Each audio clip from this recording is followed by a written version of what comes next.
Introducing Ceesay Finance, your fastest and safest way to send money. You can now send money to your loved ones from USA, UK, and Europe to the Gambia. Pick up from our countrywide locations, and guess what? We're open for business every day, even on bank holidays. Download the Ceesay Finance app and enjoy other services including bank deposits, cash for our purchase, mobile top-up, and many more.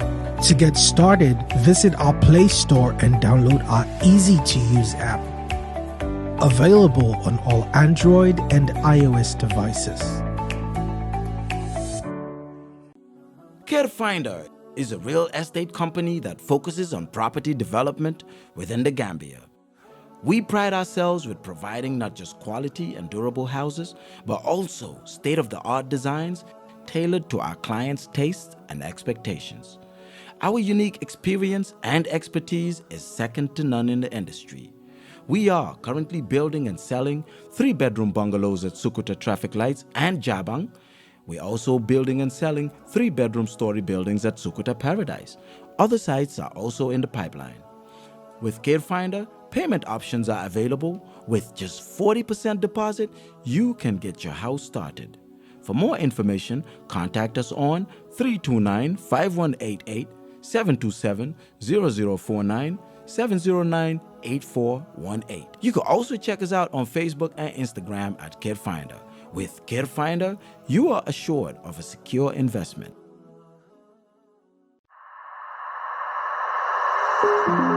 Are you tired of your outdated mobile phone? Are you in search of the latest and most advanced mobile devices available? Look no further. Welcome to Smart GSM Technology, your ultimate destination for all your mobile phone needs.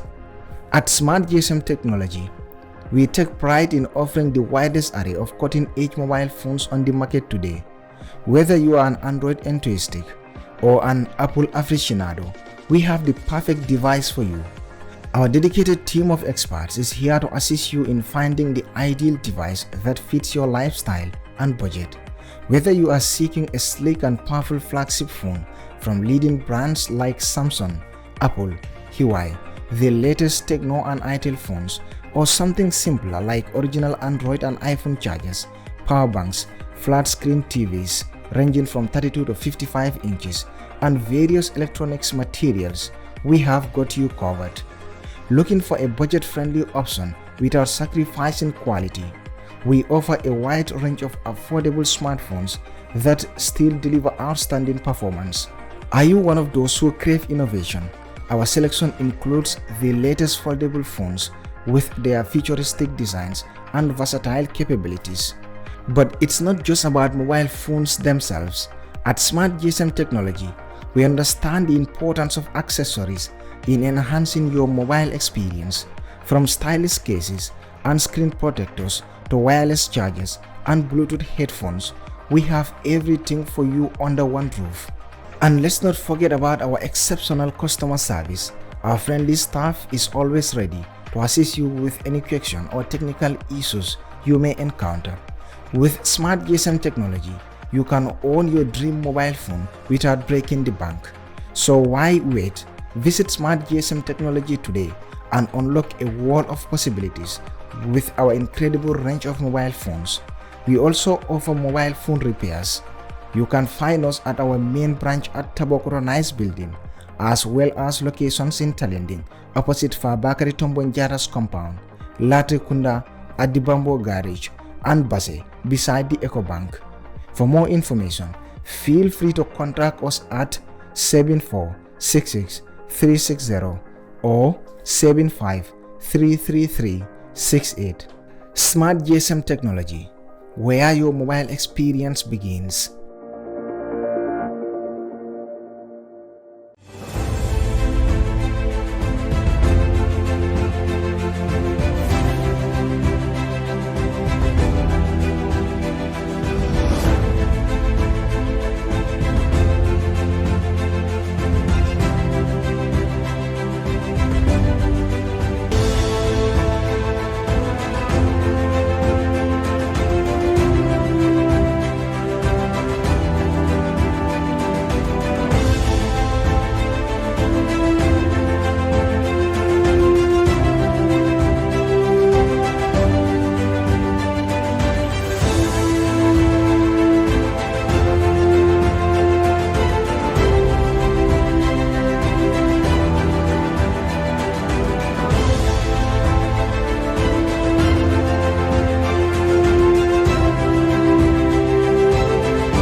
Assalamu alaikum badiol ngali konton kale bismillah ko reke mo be kerfaado jibe kan alla di grand bantaba programme bin kanale arjuma ni ñu wato sida do be molbe bismillah la mo kanyum programme no ma kabo gambia banko kan jankara fo diaspora ba fala molbe ko ala barka baki al kanyum programme no ma nyamen mil ka jibe na youtube altenten ka subscribe na YouTube channel o to min kira Kerfatu Media timi alon kombe wole use kan science and intenting bafala mobe ko of course altenten ka subscribe wo YouTube channel o to bari na fengol benke ke wolto for sign milbe jibero la science and intenting fana na tara ita man subscribe don alsi subscribe bari follow jande meduna programme o kono don na sponsor tentu ke je baake kanyum programme o fasa ka sembentu ndia daba kono walem smart GSM technology ti mi alon koy Valentin tabo ko to nice building mobile wafo ka wala ke mobile kendemal beto lebulu Gambia banko kan jang ila batteriol bete ata bakele kabo Samsung Tecno kata fo IT laning iPhone kendol ning original charger bebe bulle smart GSM technology mi alon koy Valentin tabo ko to flat screen olu fanan telelu e ka wafila kendemal ani electronic bagasolu be e fele fanan talending opposite fa baka tombo njara korda bari alse tarano fanang late kunda bambo gara soro basen kol hanal manna fo kombo alsitano base eco bank bala don albe smart GSM technology tarrajele albe mobile kendol sotolale e bulu bari care finder itol ka korda wafole ke Gambia banko kan jang korda mal betol le bulu adu locationol beteata bakele altaji ale korda le sambi natara kene kenson le fanan be bulu lafta kalo alsitano care finder e ka fanan kalenne e ka loro fanan kele ando ci sutun kono la korda chabo di la watara imam bata ila lanno wata bakele al sitano fanan MFH group mi alon ko LG ning suñu ker bebe to le koro mi alon ko ke electronic bagage ñontangol le wafi tele kendo lo be bulle mi alon ko enin jaman labam fengol tata ñolale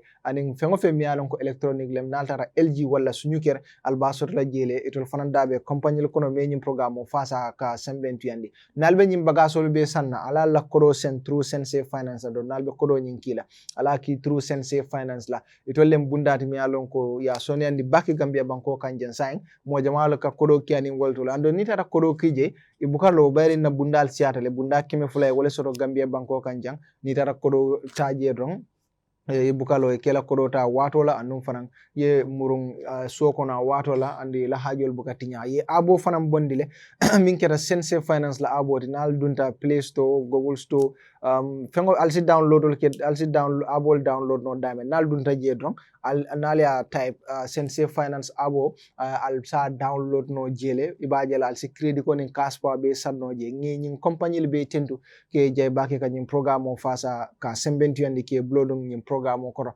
mbafala mobe ko alkana nyina ka subscribe Kerfatula YouTube channel kutama mi alon ko ngawale ele binkira Kerfatu Media ti on YouTube ni mimba jibe kan science and through YouTube la don subscribe abuketa hani fenna kodi tije mi alon ko be charge da wala be subscribe le don bari natara itaba jibe kan Facebook le ni pareta do sitano YouTube ya type ibe Kerfatu Media type la ni ya type don of course abe fintilale andong ale subscribe ngamol be dani milka jibe akasi ale ngamo be dani please subscribe of course wo YouTube channel oto mi alon ko Kerfatu ben call be kelal to nene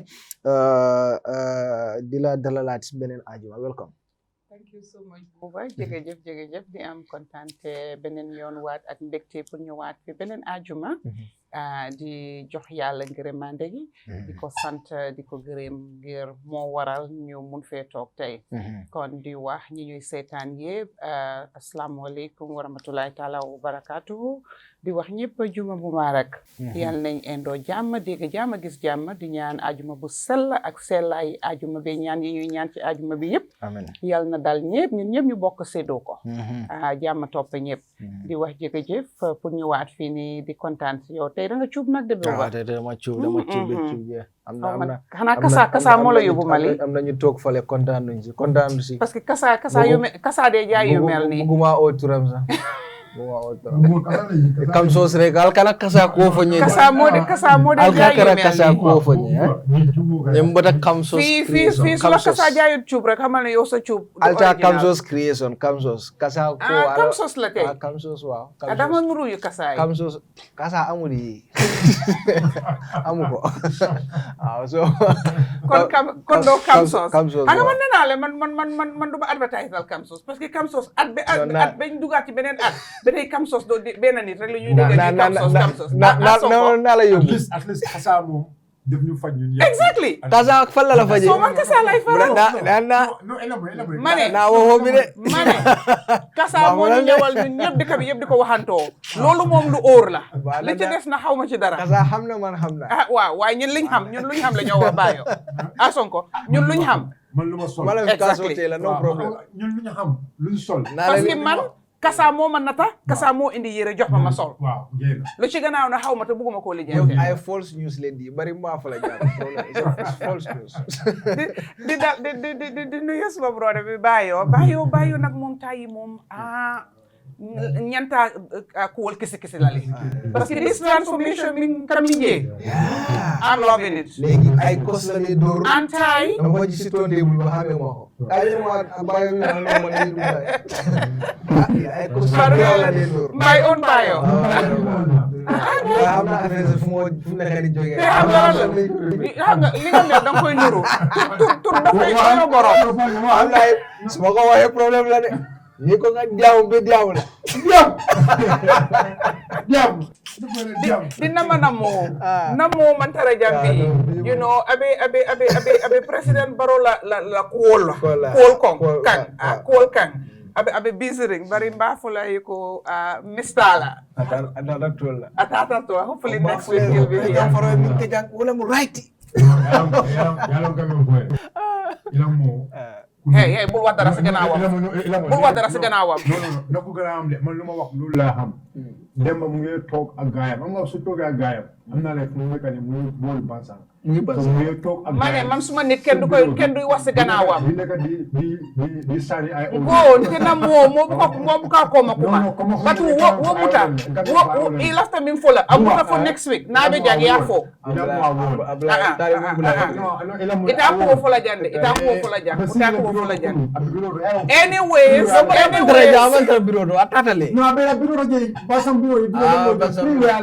it's all assumption he didn't see it it's all speculation I spoke with him tolla ni minister dara tolla talibo ka doko woleke andum ala doko wo mo taji say anyway I'm still greeting bi babaye ko ci yow di nuyu ñepp ñi nga xamne ñoo ñuy sétane seen fans di leen wax jërëjëf ci toppa bi ngeen ñuy toppa am content ak mbégte bu bagé every week Friday su show bi génnee damay ne déedéet buga bi tey la gën a feeñ kon yéen ak ngeen a doon ay gor yéen xam nga ni ko soxna Bato de waxee rek xol boo gis dafa am ku koy yëngal te ñun yéen won ngeen ñu ne yéen seen xol yi ñun Grand Bantaba ñoo koy yëngal kon fi ngeen jàpp foofu la de bu leen bàyyi yéen mii dina jara àndal ak ñu leen buga yal na seen jàmm yàgg yéen mépp mu ñuy seetaan ak fu waay mun a nekk borom kër gi nag moom di ko xaasal yal na ori Bayo sawandi bawandi waaw yal na fanam di saawaan di baawaan li olof de wax rek sooy buga rek bugal ko jara buga parce que xam nga jamono buñ tollu nii léegi nii wor gi daa bari njuuj njaaj gi mandinkool kaa fo xaasidoo ni ñëw kaja foo bari faatu ko jëflante moom nga xam ne doxut ci ay yooyu noonu day daw yaramam bokkut ci yooyu kon yow sa jàmm na yàgga yal na yàlla li nga bugga sa liggéey bi sa njaboot bi lépp li nga bugga yal na la ko yàlla may yal na business bi nii toog ba nekk an empire a multi-million dollar empire nga xam ne lu waay bugga boo jaarul kër Fatou doo ko am lu waay bugga mu fees bu jaarul kër Fatou du fees kon yow Fatou yaa mun yow li nga def yow yaa ko moom jërë ngeen jëf thank you so much ñun Valentine bi barki démb la woon right ñun ñu ngi ko jagleel suñu fans yi we love you so much suñu fans yi ñun suñu buggeel si ñoom every day la special one Friday bu nekk ñu ñëw won leen ne ñun dañ leen di bugga we love you so much kon yéen love daal yal nay flow ci yéen rek be mol konto na fana mil kumbota ane mil gelta kunungo Bayo woka soto le kanin kabi aka kumba aka soto abi yela so Bayo yela Valentine spend nyaade le no tijere afo Bayo afo ya fa yalo de ka kulo njel no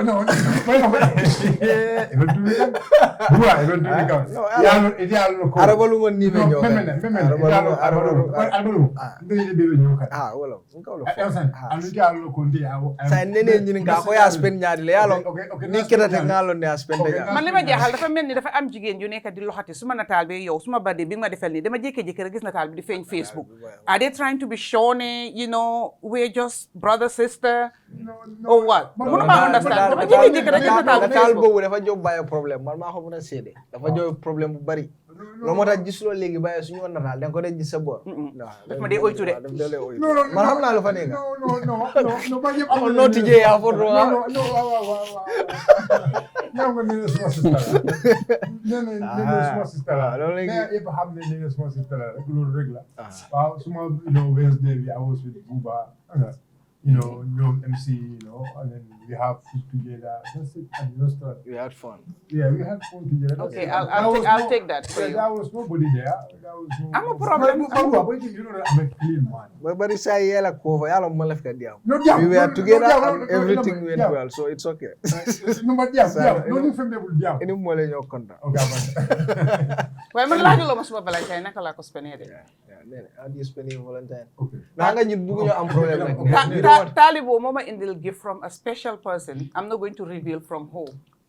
From State House? So fi Talibo nekkoon moom mu wax leen fan la jëlee gift bi waaye Talibo indil na ma special Valentine. Talibo ba dale ba. Nan ni ba ka ko. Ni na samba State House to the park. Ko fina di ni la. Ni sai. Faga ni. Yalla na faga. Akonya samole mafut. Adele yoga sponsor volunteer State House. Talibo du wax loolu. Talibo na. Am tay dugala. Yep si dialogue bi la bokk dialogue. Wa xam nga nag tay li ma fàtte wa tay the buzzword is dialogue. Waaye maa ngi gis ñeena ñu ne naka national dialogue. National dialogue. It's dialogue. Bayo, tell your people it's dialogue. Tell your people Who are these people? Dialogue. Senegal call it dialogue, but Gambia is dialogue. Of course. It's dialogue. Yeah. No, maybe I'm going. Wala nga ne waxtaan rek c'est all of waxtaan. Waxtaan, exactly. No, but where is this word coming from? Not State House. Huh? Okay. Let me just stop there. All right. Bayo. Buba. Warning. Don't point your finger at State House. No problem. I will not. I was just asking as a journalist. But so anyway, guys, to continue, I mean, Valentine Day tambita mo yalon ko mo grand Bantaba na community alon ko I mean you are part of us alon ko nekal na kami nyame kunu bi kanol bambanta wati alon bi alada na man sabab man sakal nge wo community ya ni alma alo sabat ni da maltema kuma yalon nyame do grand Bantaba is always like this. We are families. Anytime sida jang na hango kemi wala ka mo inform ko la mi yalon ko wala di correct isulti alon bi fana na be ko kilo mo resource la my friend my comrade Talibu Amandra jang Nintendo Abibraham Silla Buru kono God knows I mean MC is not around because we will tell the yes Nene is here and member you will need to go Valentine Day Bad Musol by Valentine Day. I just want to make it. Bad Musol by Valentine Day. And then many people they are my great fans. They call, they show their appreciation to us as members of the Grand Bantaba, Bapuliko, Alabarka Bank. We really appreciate. And then Buba, I was with you during the Valentine Day. We have fun together, we have food together. But I have Manta anyway. Mbeno MC sejan. Busubi turntable. Then Bayo ning MC Damma pet. No ngalo na kabori damen nam lafta wala senan. Ndam male benen. No. So Mr. Bayo, I mean, welcome to the platform and then The other guests were no. No problem. Thank you so much. Be Talibo Manara because at other told, but next week, inshallah, we muranang program o nyintole as panelists ne ala kiti tala. Being a luntandol sotole mi alon ko bi dundila program modo kilingo nying ate ko sa ate o ka tarajande ko sa kana kirfatule always bimbe kachala minna nak wala be kerim banko do kon dalta ka nyamang every week ko mi alon ko wala be kerim ka wala kacha ala alon ne this week mimbe kerim wala national dialogue ti wala aliaje le political party nyaton ko tarano state house in banko president o benta pour ka kacha andung arabalungo mialon ko le tambita fanan nga jele ko dialogue ketale wala bentale at the side of the Karaba Joro Conference Center ela thematic areas pour ka wal kacha different one pour ka wal kacha o fanan ketanu andung on the 16 wo fana mu national dialogue leti so bari be kachala min fangola be tukula damenna wolem political party nyaton ko lu mialon ko wolle tata non state house pour ni president wa kacha wel dol ye move ning support le bari dol bi jele mialon ko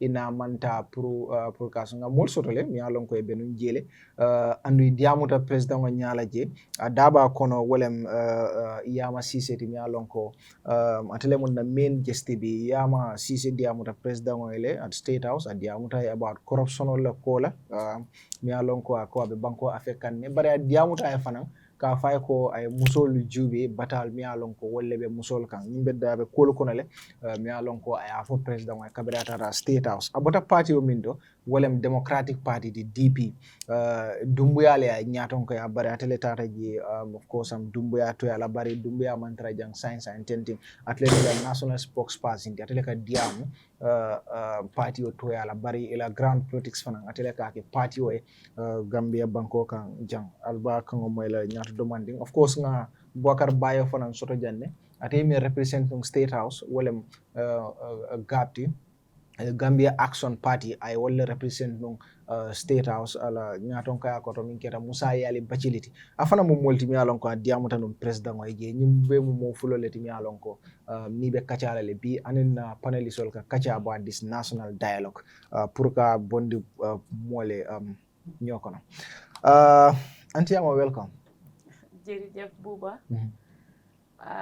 maa ngi wax rek assalaamu aleykum wa rahmatullah aleykum salaam di nuyu waa Kër Fatou di leen gërëm di leen sant si taxawaay bi ngeen xam ne moom ngeen am Gambia thank you di wax ne rek Gambia moom ku dem si kanam rek yàlla ak Kër Fatou la te journaliste yi dañ nekk journaliste yi Gambia dañ nekk journaliste yoo xamante ne ni ñi ngi daw bay seen waar fuñ toll rek dañ leen war a nuyu di leen gërëm di leen santa ndax réew mi fii ku fi doon dara journaliste la ku fi siiw journaliste la konte amuñ dara luñ leen mun a fay bu dul gërëm leen santa leen wax leen jërë ngeen jëf gàcce nga la am thank you auntie Yama kontaan nañ bu baax a baax yow moom suñu waay nga yow waay journaliste yow moom suñu waay nga bàyyi yow moom xam nga ne ba di xulo ak I'll be watching you because it seems Yama has already greased your pen. I'll see how you're going to handle this interview. If not, we'll have to switch seats. Yeah, I know, right? We'll switch seats. Yama is a PR person. It's a PR person, I understand, right? Taking me over. Bye, welcome. Yes, assalamu alaikum wa rahmatullah. Okay, I will say that later. Wa barakatuh. Mbe barin la moy lalbe konton na. Meni alon ko yela time bula be in program mo jibe kan tembenna. Adum be Kër Fatou fanan konton na. The house itself. Meni ango wole ni bengo came to be possible. Me na party la fanan konton na. Me alon ko is out of the country. Honorable Musa Useni Ali Bachili. And Gambia Action Party Executive Committee members and Gambia Action Party supporters. And then Nayajing in Bantaba is because of the third estate, which is the media.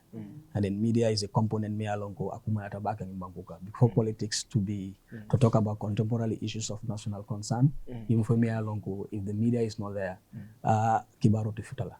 Along Kamalambe media me tentula many along they were there at the State House to ensure the consultative forum Adama Barrow in Kumandi Kajeko becomes a reality.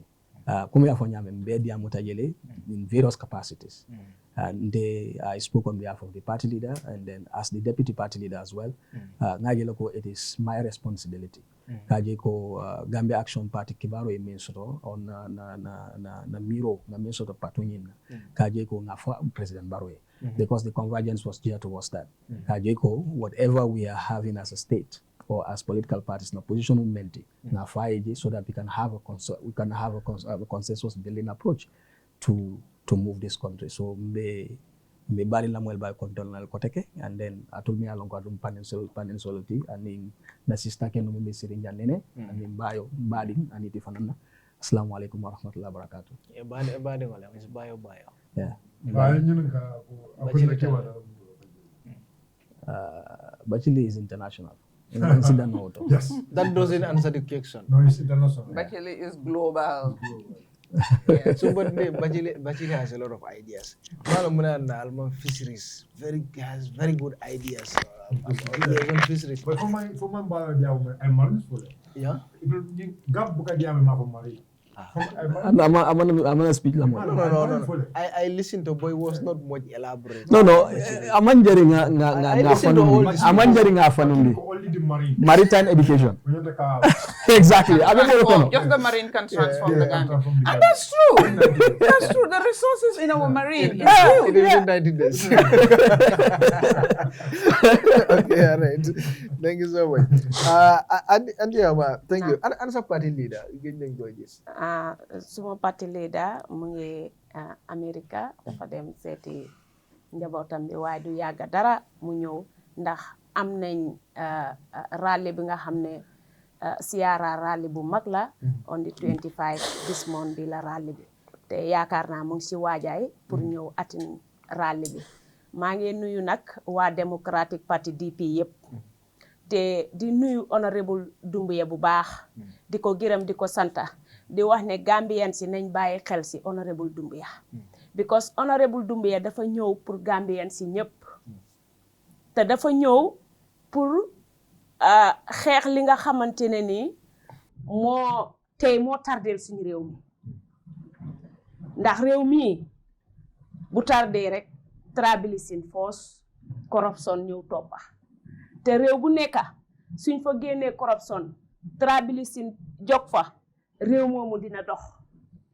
nañ di jiital lii doxal suñu réew mi te génne li nga xamante ne mooy tardeel suñu réew mi te Gambia dafa nit ñi nga xamante ne ni dañ taxaw pour defar réew mi ndax honorable Doumbouya bu dee jàngala fu jànga bi em foofu la dalee moom dem si kaw bàyyi président bi aussi noonu di Mr Balde délégation waaye mu ngi America konte maa ngi jërëjëfal Gambien si di wax ne kenn ku si nekka na nga xalaat sa bopp bu baax. Okay. All right. So with Doumbouya, most of the time he is not in the country. Do they make a people party? It was your Congress when he called me. You dengan warona Congress. Wow. So dafa bëgg a jiital réew mi dafa bëgg a nekk president in this country. Why most of the time nekkut fii and then we have not seen that activities much about Ceesay party, the Democratic Party. Foog ngeen ne lan moo waral leen. Non, honorable Doumbouya du dee géej fii.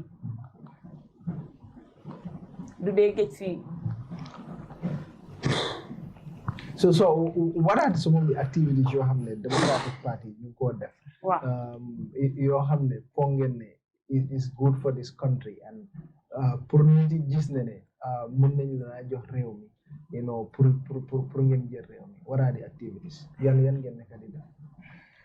Non, ñun fu mu nekk nii am nañ activités yu bari yoo xamante ne nii ñu ngi koo doxal si biir réew mi ndax boo déggee ñu ne réew pour nga doxal réew ma la ñun Democratic Party li ma la mën a wax rek buuba réew mi ñun ñu ngi si bu baax te ñu ngi doxal suñ parti bi bu baax ndax tey soo ma laajtee ne honorable Dumbia lu bari mu ngi bugg a Gambia bugg a toog si réew mi nekk fi président waaye lu bari du dee nekk si dëkk bi waaye loolu soo ko gisee rek da nga war a xam ne rek xam nga activité bi moo ko demee waaye honorable Dumbia lu bari du dee géej Gambia moom du géej fii du fi dee géej de waaw ndax ay su yàggee America 2 months 1 month 3 months. So but do you have said party bin that am ngeen that number ngeen phone mun na win election in the Gambia fi ñun am nañ ndomba boobu am ngeen nit yoo xam ne mun naa win election because am nañ big parties am nañ UDP am nañ NPP am nañ GDC party yu mag lañ so DP mu ngi door a ñëw ndax am ngeen dat nit yoo xam ne mun nañ win election am nañ nit ñooñu am nañ gannaaw ndax soo demee siyaaraar am nañ fa taxawaay bu baax nga dem North Bank am nañ fa taxawaay bu baax boo xamante ne ni am nañ political on the ground chairman yu fa nekk di rôle parti bi te Democratic Party ragaluñ tiituñ ñi ngi am full confidence ne mun nañoo yore réew mi ñi ngi am full confidence ne mun nañoo taxawal DP ba gis ne Gambien si xam nañ Democratic Party bu baax ndax xam nga rek buuba foofu laa mun a emagum léegi demal feneen ma ñëwaat. Okay, it's okay, no problem. Just jealous at time. You're very free here. Nene is here for you. Huh? Okay. Yeah. So, Bayo. Mbadu nga na idea. Al not kabring this film ko kera. Ye nying dialogue ko. Ala party within the party. Ala kachanya di fala conclude ko ala nyanta attend and. Why do you think this is very necessary, or why do you think it is not necessary? At the time. In fact, I'm not very going to call for an executive meeting to talk on the issue of whether to attend or not. Because Honorable Musa Ali Bachili has been calling for this. I think from many of the time in most of his interviews, there is a need for a political party convergence. Many along party leaders will bring many banku ka yisidu lakile kachanyo yaso. Kachanyo amende dendi banku la nya total. I don't, if you want to move a democratic nation within the context of politics, party leaders will need to tell Abdullah to me along their position should be clear. End of me along konante ati tarle tema. There is nothing like hate speech between them. There is not like anything along it can be looked at as irregularities between political parties. Yeah, fam. So ate follow the whole tole. Like this is a convergence me along it's needed at a time me along Gambian so mental. It's not even late. Yeah, fam. During President Maro invitation from State House.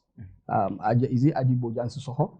Yeah, I mean Bojan Sissoko called me. Akonyeko, where is your party? And he's not around. Akonyeko sign there is an invitation inviting political parties for this consultative forum at State House. No problem. We are willing to attend.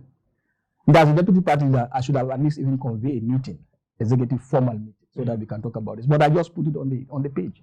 And everybody that is executive on the page, they say, okay, it's a good idea. We applauded the initiative. Yeah. So, Bachili on himself also received it another corner. I also sent it to me. I can sign, I just organize 3 people plus you. No, 2 people plus you. And one of them must be a female. Yeah. So, we went and attend. But the idea behind the entire consultative forum is timely because Gambia Katanyamin, our political environment is becoming so toxic. Yeah, fam. You know, when we are along to sometimes you can see whether in what sense is it? I'm coming. Different you can see sometimes mirror. How are we going to lead this country? Yeah, fam. The opposition is seen in another manner. They are not part of the producers to ensuring we have a smooth foreign government because of the ruling party into Yenyame. Yeah, fam. I don't know for it. IEC doesn't register political parties for no reason, but to contribute to the overall socio-economic development. The primary objective of political parties registration is not only, to contest for political power. I used to say this. Yeah, fam. political power, yes, of course, is a primary objective. But again, we have a bigger or greater role. Gambia Banco Sambanyato Nyadol Mea Lonko into Bewatila. That is the primary objective. But in Gambia, when you are not in power, how are you going to do that? The opposition, that is the role. If you look at the UDP, Alaji what? Alaji Esdabo is part of his speech. It's the role of the opposition, to criticize government, whether it is not objective, whether it is not not objective. It is up to the ruling party to decide. And the government, so that they can act. Exactly. Whether it is constructive or not. Yeah, but it is the role of the opposition. So if it is the role of the opposition to object certain things of the ruling party, yes, it means we have a purpose. We have a purpose. So in Dolphina as opposition, they still we allow the political environment to be toxic. So Biri Kumandi Oketa, we see it as an opportunity, to open that interface between political party leaders, to have that kind of a discussion, to provide, consolidating democracy that we have. And also build a peace infrastructure, because Gambia is known for a peace infrastructure. Along in my speech, if you look at the African Peace Countries Index, Gambia is now losing it to Namibia, is now losing it to Ghana. Ghana was around 6th position. Now Gambia is occupying that position.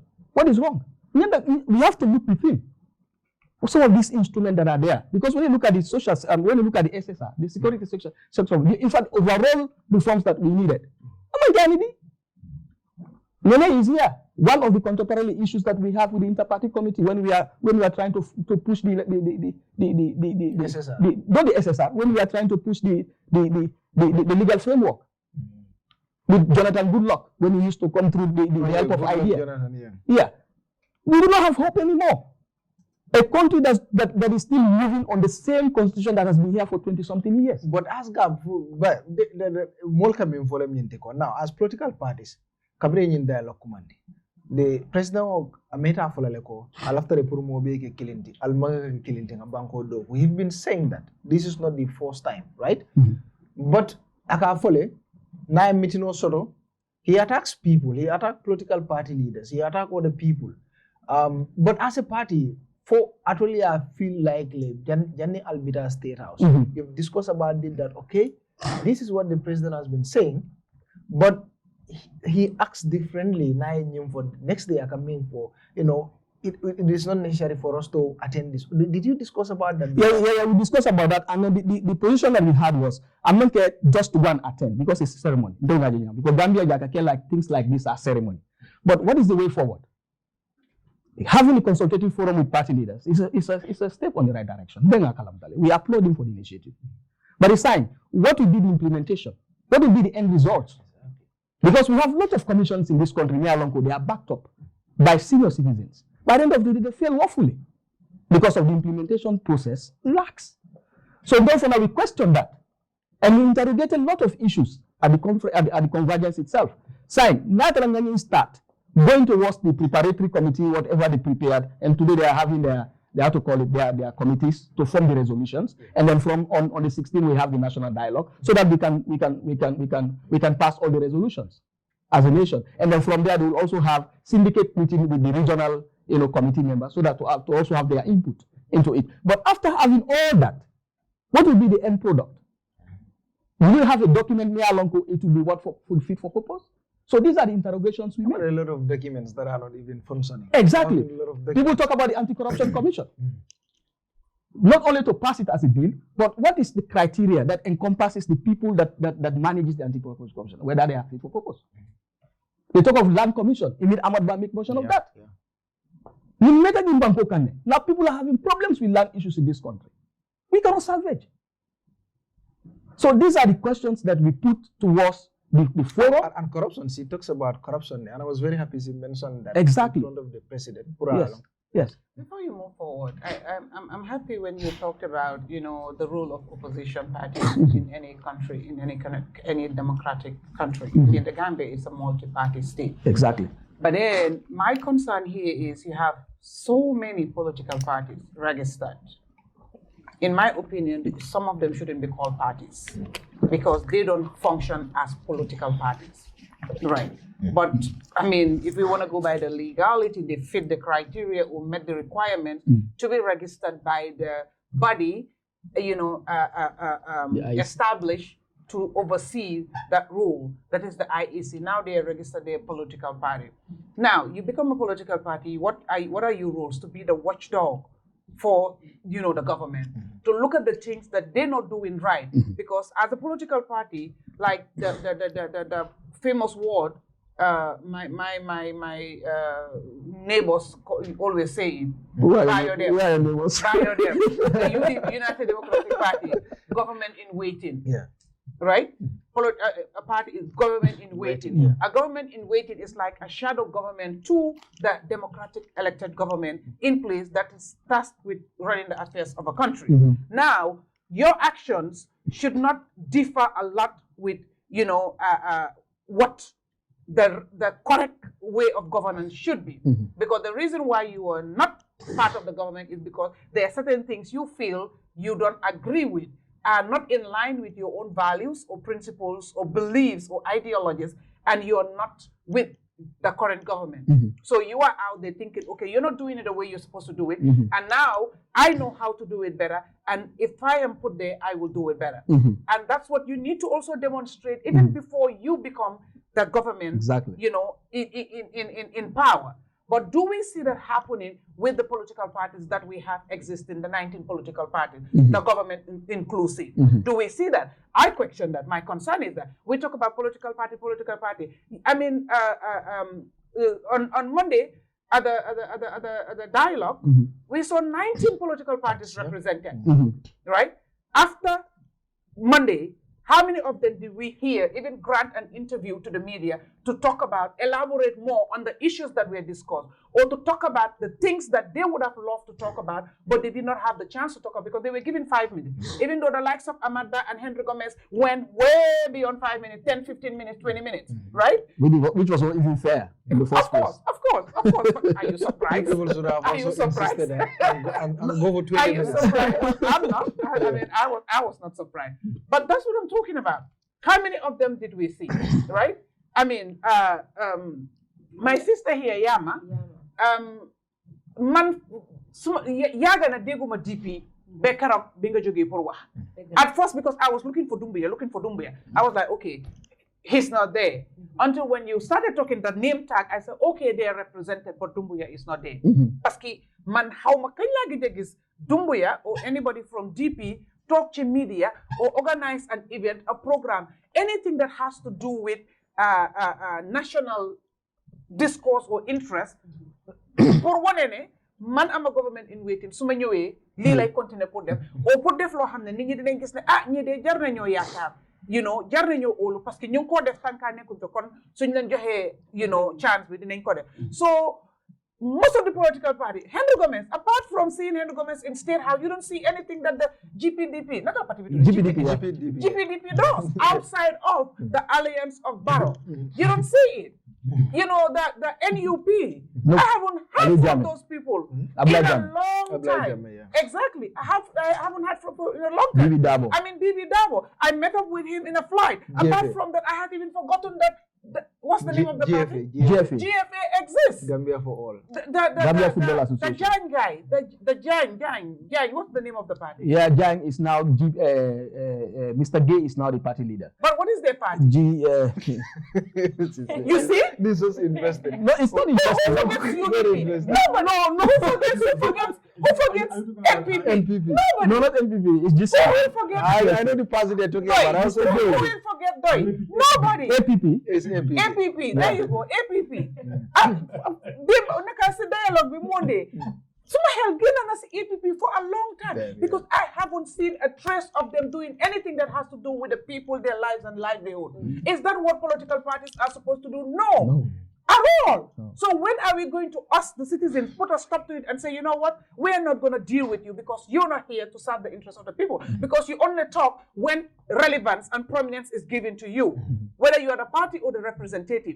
But you as a party, you're not doing anything that a political and opposition party is supposed to do. So this is the concern, and I think this was supposed to be part of the discourse, the dialogue, which was not. I have my views and concern in regards to the dialogue itself. So when we get into it, I'll give that. Before you comment, let's just a bit of a reaction on that. Yalom coming for Wolom Yuntiko, she just touched on what I said. parties are not only instituted just to seek for political power. I tell you, for all of the role of the opposition is for you to show to Gambians now to have that confidence. Okay, as a government, that resemblance has to be there. That's what he's trying to say. And this is reality. This is reality. Parties in Banco Kamia Lonko, you feel them on the media. At the time, Lula. Oh, Lulu Siatale. No, let me just put it that way. No, at the time, Lula. No, so, Lulu Siatale. Are we really serious? No, because the reason why I said Lulu Siatale, UDP, NPP, DOI, right? Yes. All the other ones is by default. Yes. The APRC, you talk about them because they are with Barrow, right? The Ahmad Ba, you talk about him because he's with Barrow.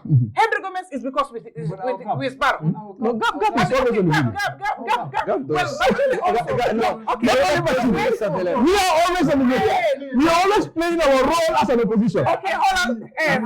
You don't have a reservation on that. You don't have a reservation on that minute. Gab is always on the limelight. I see. It's always on the limelight. Thank you. I like that. Yes. Gab is always on the headline, but for what reasons? Criticizing government constructively. I'll leave that. You don't have a reservation on that. I know it will be issue statement for the media. That is right. I think all these I don't know whether I can call them small parties. All of you are party is small. No party is small. Don't go there. There's not like small party. No, they are small parties. I disagree. No, I disagree. And what is your reason of calling them small parties? I have a lot of reasons.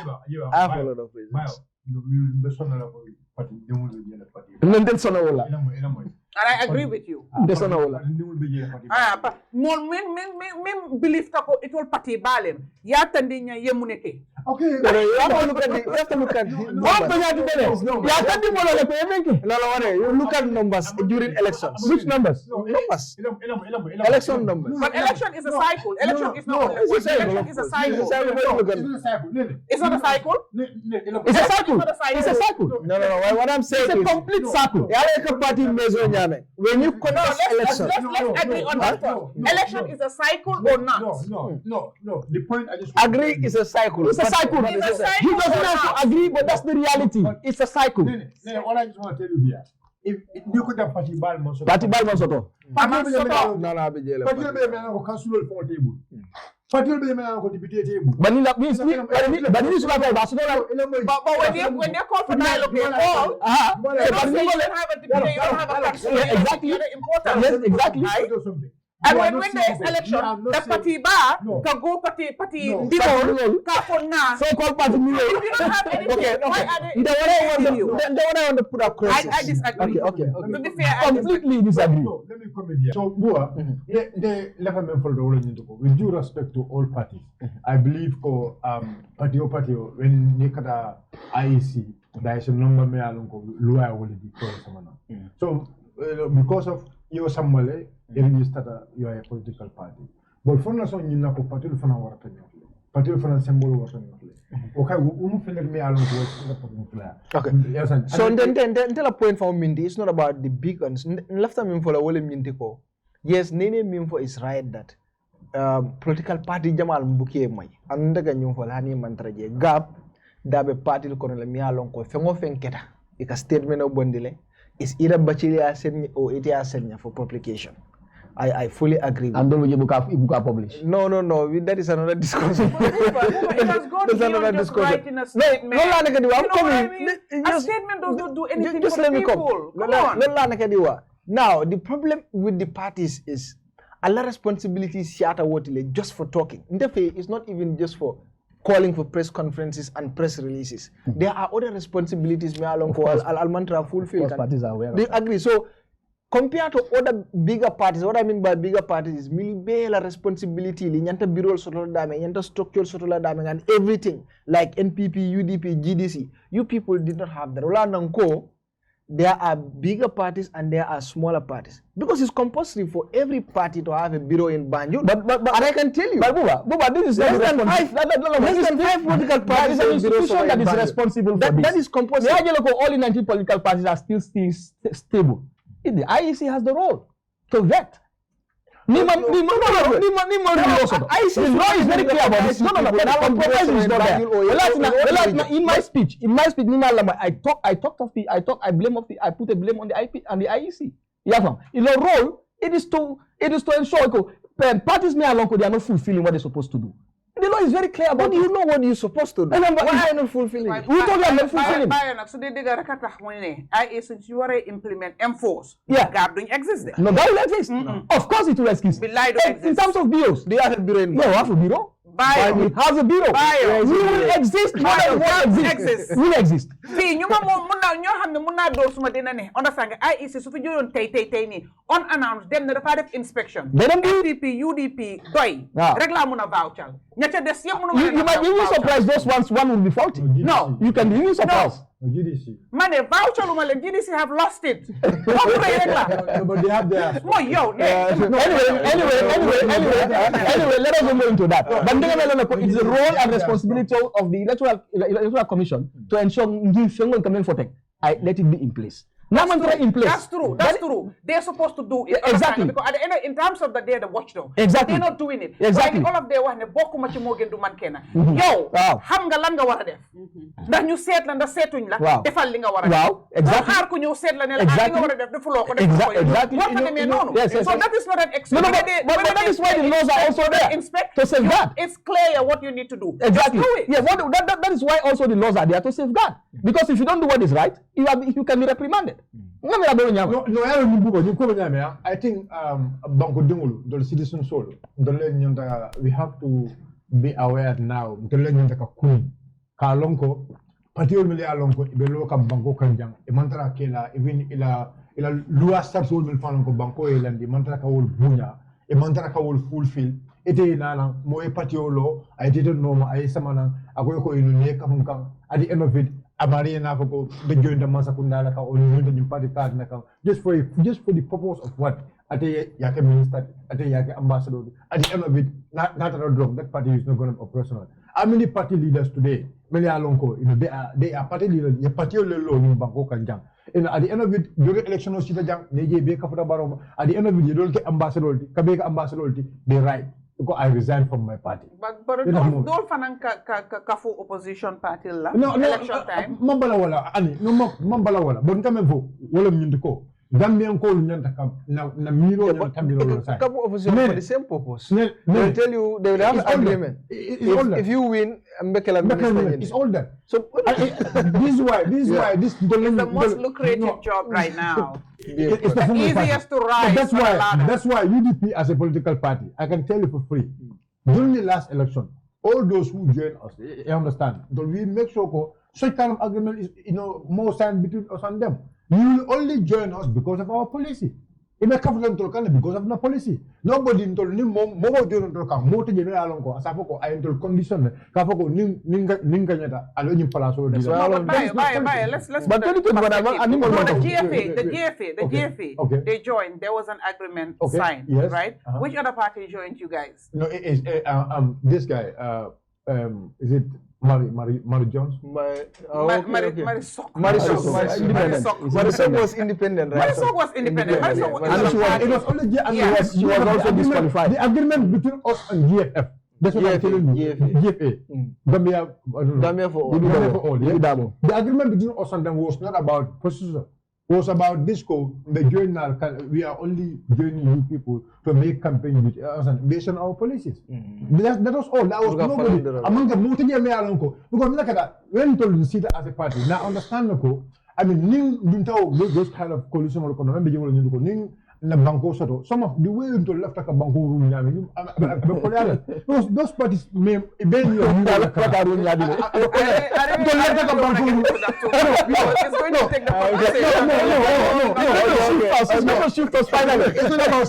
it's about UDP has a policy. It's okay to do something. You know very well. Yeah. UDP in Bangkok and when issues happen, UDP in a stand movement, we always come out and say this is our stand on matters. This is our stand on issues. And this is why when even this dialogue comes up into the answer, the UDP as a political party, I mean we just don't take decisions like you people did. No, UDP is not the kind of But I don't know if it all comes from the same thing. We are all there. We were all there. The issue was to counter. But if you did not counter, it means you succumb. And if you succumb, it means we are all there. So what is the essence of you calling for another convergence, different from? But I mean, you guys did not do it formally, like meet in person. But then, like you said, it was posted on your WhatsApp group, and then it was discussed. Then an agreement was made. Exactly. As opposed to them, they met in person. The executive. Let's call a spade here. A serious political party. Such kind of information, if it's come. But the party leader is not in the country. So now, now the world has gone digital. No, the deputy party leader has gone digital. Hey, let me tell you something. The deputy party leader is here. The party is here. And what I'm saying is, it's just them in a different facet. You people have, it is not in a different facet. But a formal meeting, it was also called, and the engagement was done. Hara, you like Yama, because you can meet online via WhatsApp. You meet at the bureau. Yet, because you send letter, pour ne, you get ote pour ndaje bini. Nakangen ko wahtane, send executive because send party leader nekufi. Nakangen daje be wahtan be agree ne okay party leader nekufi Yama de. Doylo nañu mën nañ ko yoni ak keneen ak keneen ku ñu yoni naka ngeen ñëwé ci education bobu non okay jërëjëf my sister li ma laaj am na solo trop te dinaa la ci tontu ñun bi nga xamee ne jot nañ lettre bi dafa late pour ñun ñu jot ko because kiñ jox lettre bi kooku moo lettre égali lettre bi si honorable Doumbia waaye honorable Doumbia dafa nekk nit ki nga xam ne moom saa soo xamee ne am na information boo xamante ne ni war jot na ko mu war koo doxal dafay mixoo suñ executive forum bi mu dugal ko fa waxtaan ak ñun nga gis ne biñ waxtaanee daal ba déggoo biñ amee lettre bi ba waxtaan ba déggoo si la Democratic Party DP yëpp képp koo xam ne executive position nga wala executive members nga dañ ma choose pour ma ñëw taxawal honorable Doumbia si WhatsApp. So it's not different. The world has gone digital. We're in the age of technology. People don't have to physically meet to make decisions. It's accepted. Meeting physically is not much more qualitative than meeting on a WhatsApp page. It is virtual. And I advocate for digitalization. It's okay. Just to recall you on order. During the COVID-19, President Barrow had a meeting in State House through virtual. But light went off. You see where the problem is? I don't think for it. If people happen to have a meeting online, they'll have 2 days meeting or 3 days.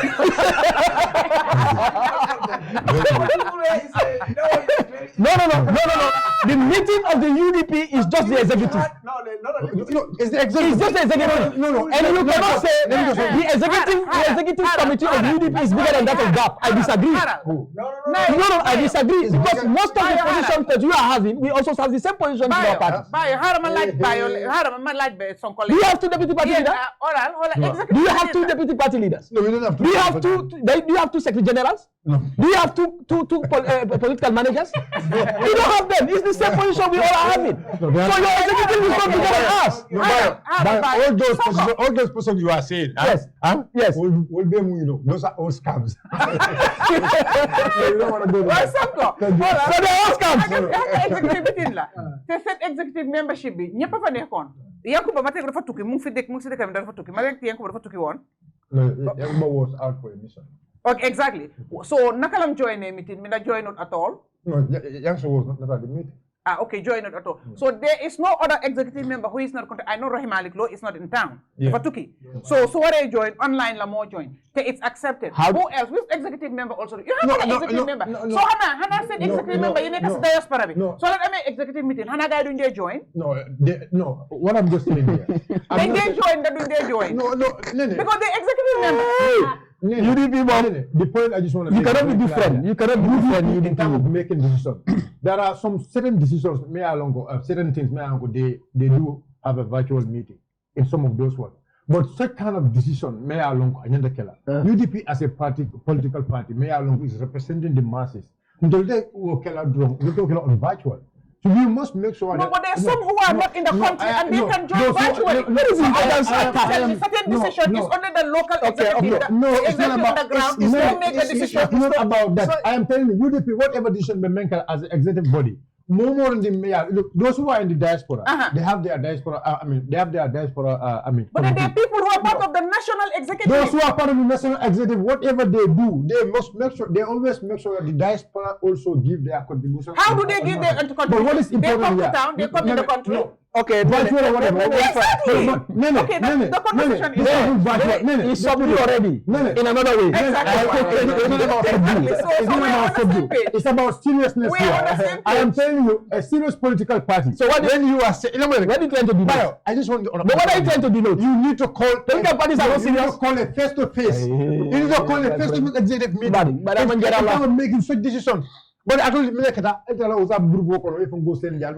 même Kumara, UDP is big for that.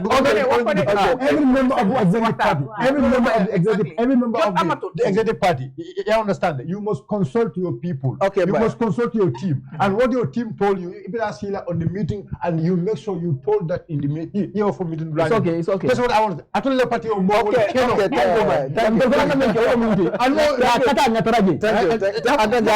I'll be tarajele. Yeah, yalla ma gëna gap ana meeting kenn tarajele no problem. You want to have like no, I don't want. I don't want. You are pushing me to believe in parties. I don't want to get to that. I'm not a fan of man.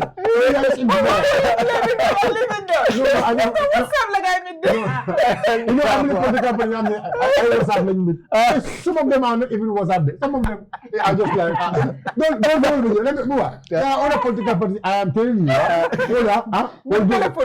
Text. And look, your former party. It was only only two because I only see my man sitting in front. There was nobody sitting at the back. I'm saying, your former party. No, Rafi represented CA. Rafi. I was sitting next to him. No, but he made a very good statement. Yeah, but I don't think they have other numbers. He went alone. No, even there with one. No, I did man. So test me go for nene. No, you cannot characterize it in that way. Whether he went alone is representing an institution. Yes. That suffices. Owned by individual. Anyway, it's right. And he said my party leader is not in town. Okay, Adiawa, naka ngeen ñëwé ci li ngeen wara wax president bi because we are opposition. So lena dem state house pour meet ko in this dialogue. Dégg na ci sa wax bi wax nga mbiri corruption president bi, wax nga ko tamit mbiri pour dimbale jigéen yi fofu noonu.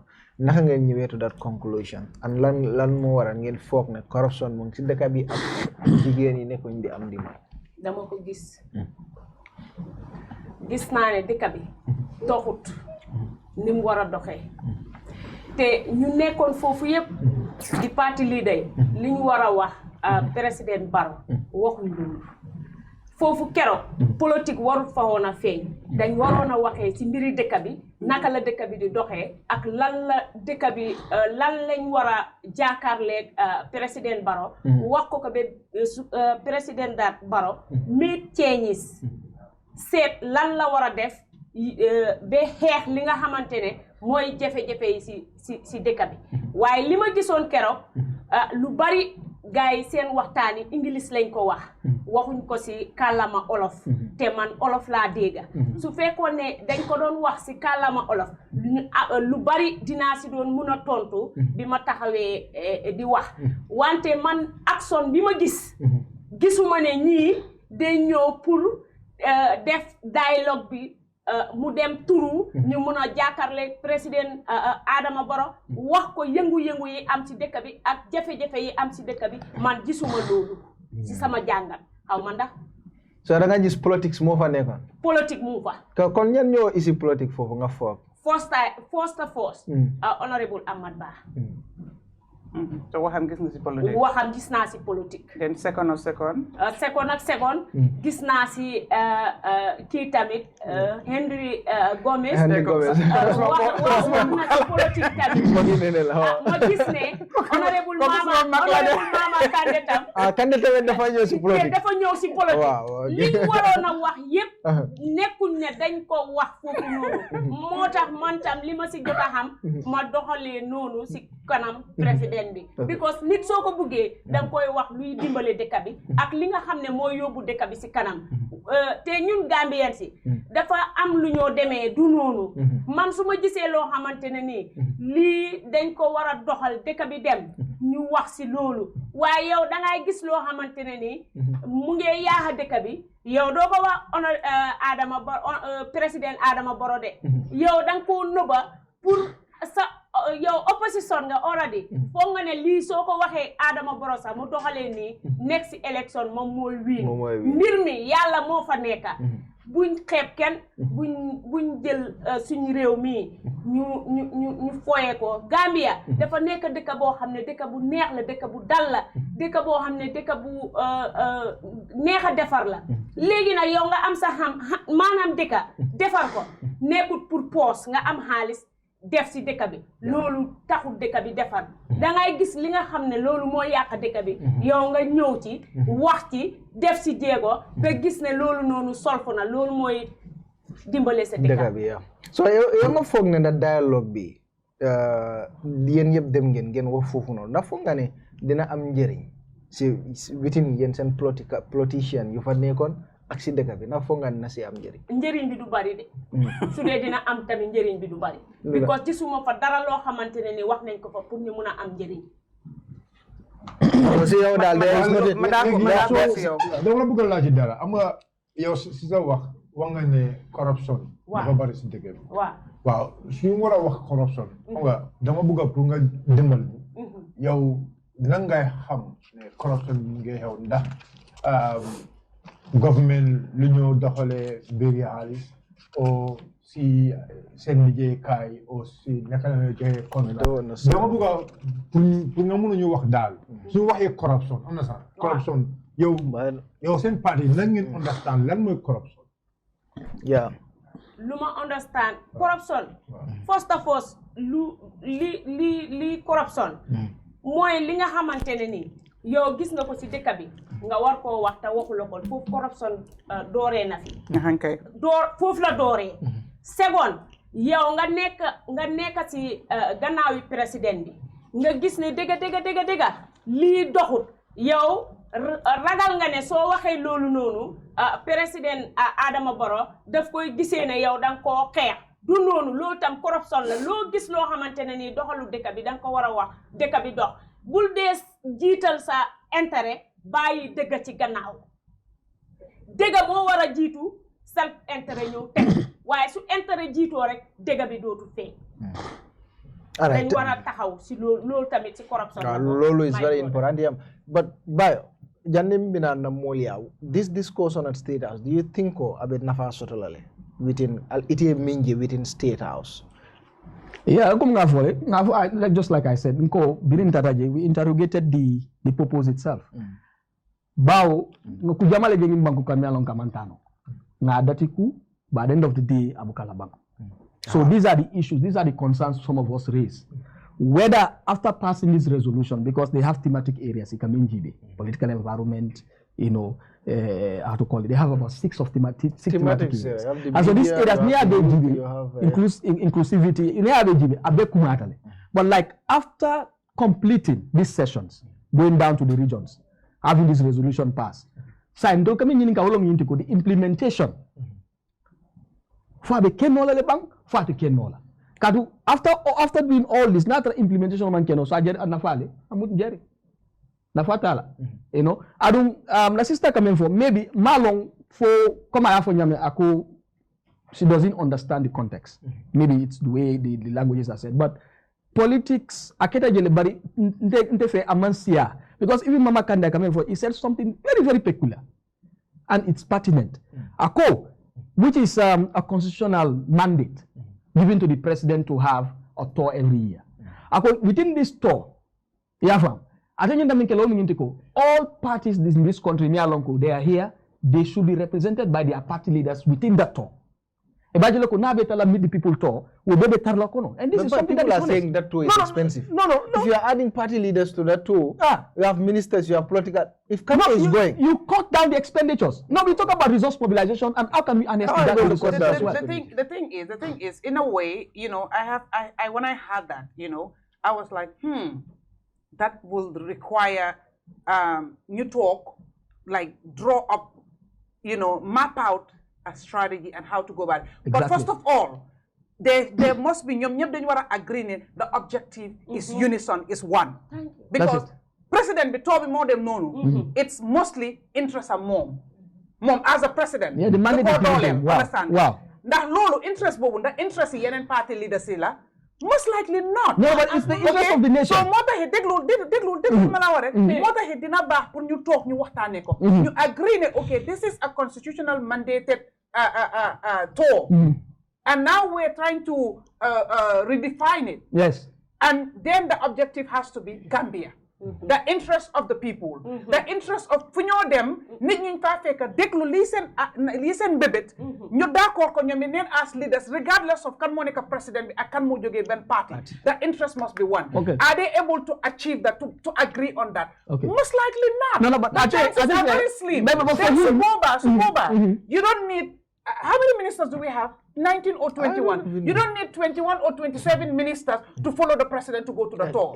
Wherever they go, what has to do with a particular ministry, that minister can go there and address those issues or wait. If questions are raised in regards to that affect that ministry, minister will mujok more leral or the permanent secretary. It doesn't always have to be the minister because permanent secretary is more technical than the minister, right? And then somebody should be there to address issues that has to do with their ministries, right? But then you have everybody abandon their jobs to go and follow the president for political means. And when they stand on that podium, they say nothing that has to do with their ministry. Politics. They say things that the president would be laughing and clapping and then call them in the corner and like, oh, you did well. You understand? I was happy what you said. Yes. That's what happened. Yes. Understand? Yes. So when Mama Kande said, I was like, okay, you're being too over-ambitious. No, it's not being over. I think it's just being too technical. No, there's no technical. It's just been too technical. The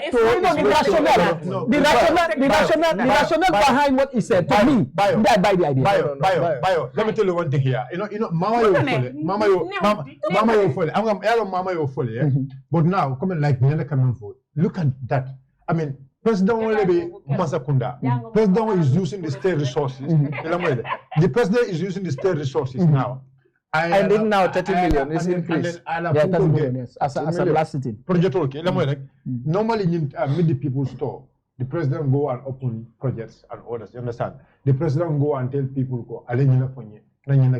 Opening bureaus. Opening bureau and orders. Those things. In fact, maybe let's put political activities away. But now let's talk about the government development. I mean, so there as an opposition sign. President is going to a tour and he is going to open some of our development and achievement. I go there. What am I going to say there? The purpose has to be reformed. The purpose has to be reformed. President is that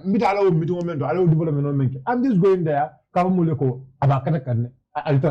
that's okay. There's nothing wrong the development that the president is doing that has to do with state resources. Yes, I don't have a problem to accompany the president to inaugurate or open those things. Because a la salary thing, a la business kodo thing, that's what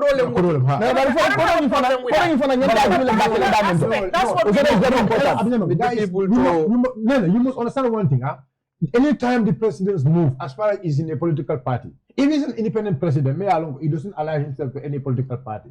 One can say that model can happen. But if as far as a president is having a political party, remember, if a party leader has to move with the president to a tour, remember that party leader also, his party militants must attend that meeting. And that's okay. They must be sheltered. That's okay. So that is okay. All that is okay. But you need to understand one thing there. The president will always try to promote his political agenda. And then you are the party leader, you are there, you promote your agenda. No, but come on. That's where the problem will come. That's where the problem will come. But it is for the national This meet the people too. For the president. To be honest, I respect Kande, but I don't agree. I think President would listen to people. The only thing depends on how they redefine it. No. The only thing I don't. Let political party leaders come in like this consultation. Political party leaders, civil society, see. They make sure they advise the president very well. This means the people told you are using state resources. Make sure you go with the technicians. Go with minimum number of phone calls. That's going to happen in a dialogue where everybody is given 5 minutes. Let me just. This was an opening. That would be critical. Bayo, if I can understand, one more opening. That would be very critical. That was an opening. Actually, one of the time, I remember whether it was on Bantaba or another problem, but I had Bachili talking about the president needs to invite all political leaders. Humble himself as I'm not the president, I'm a leader of a political party. Now it is all. He said, lock us in a room. We are all equal. I'm not sure whether we should lock the door. I'm not sure about that. But I agree, they can be in a room. Yes. You understand? As brothers, have honest sisters, discussion. because I will say as brothers, because there is no female political leader in the country. You are there as brothers.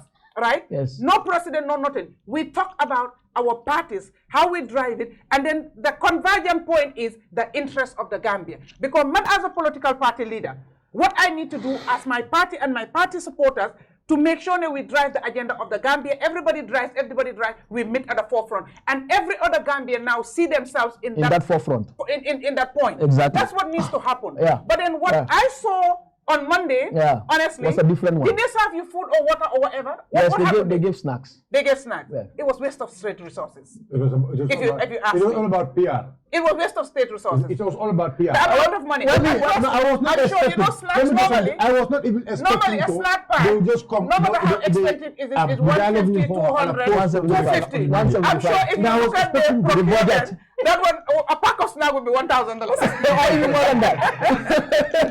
and that is where the point of state resources came up. Even me, I lamented a bit of it.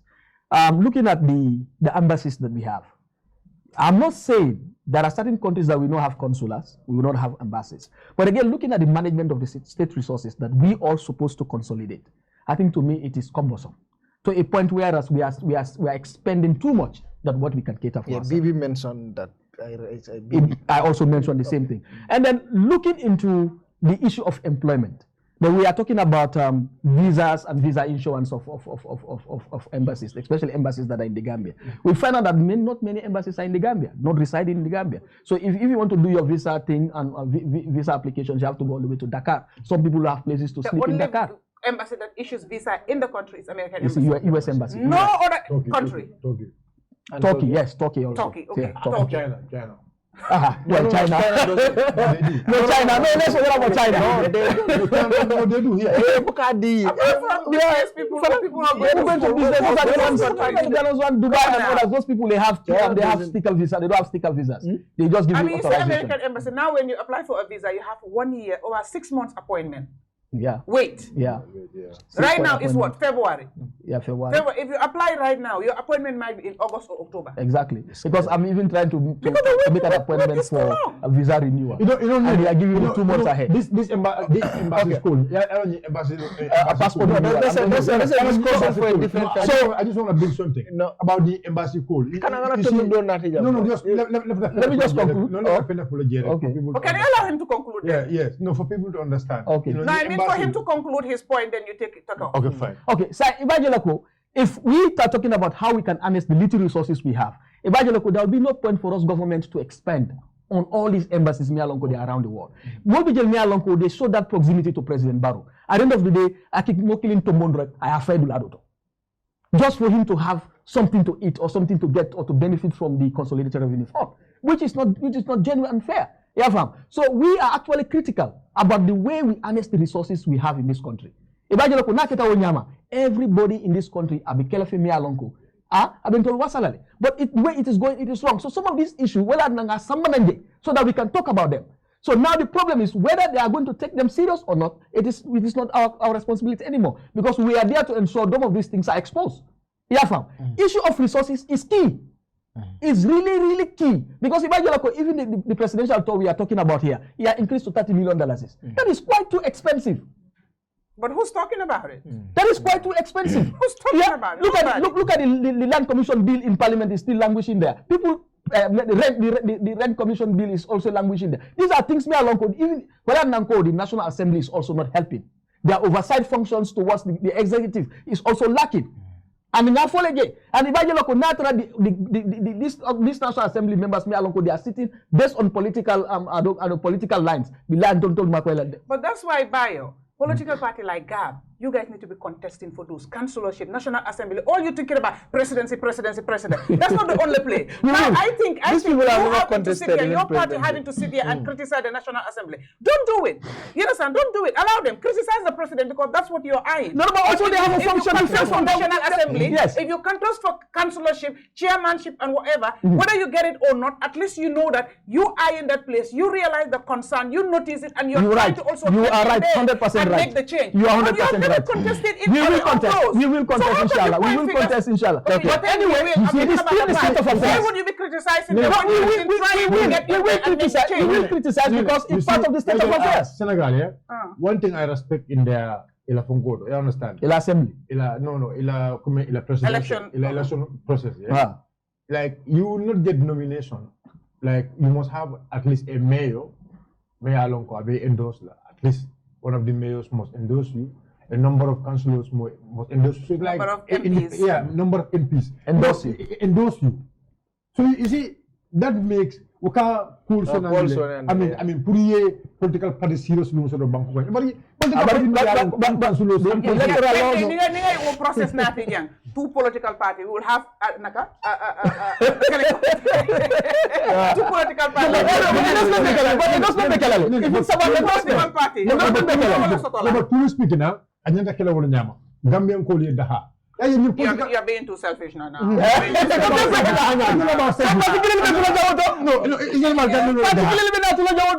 is going to be UDP and NPP.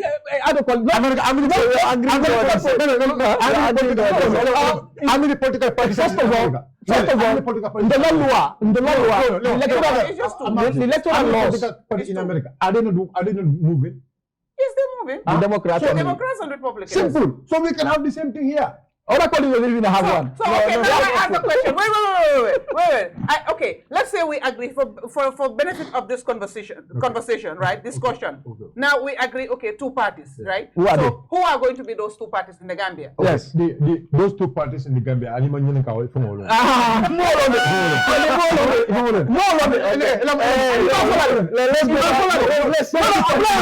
go back to the yes.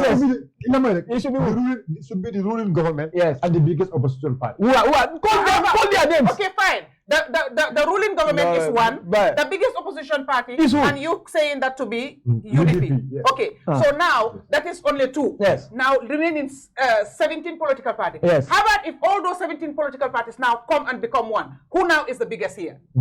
Even they all come one. UDP is the biggest. Even all of them.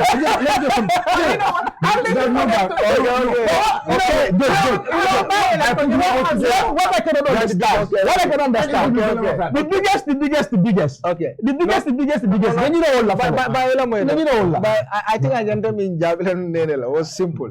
Say, Mimbe Senegal, where Kenya, Million came qualify. Yeah. We consider those people who will monkey political party. But exactly. Mil qualified, then we'll contest. Simple, I can tell you.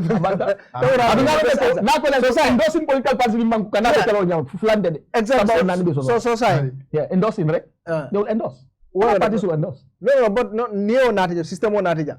You don't have any mayor who will endorse you. No. You don't have any MP who will endorse you. But there are other mayor along, they have MPs. No. Look, like Doi, they have MPs. Exactly. That's what I'm telling you. There cannot be only two.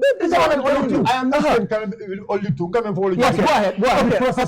Okay. Process together. Go ahead. Let's move on. I don't understand something. See this dialogue.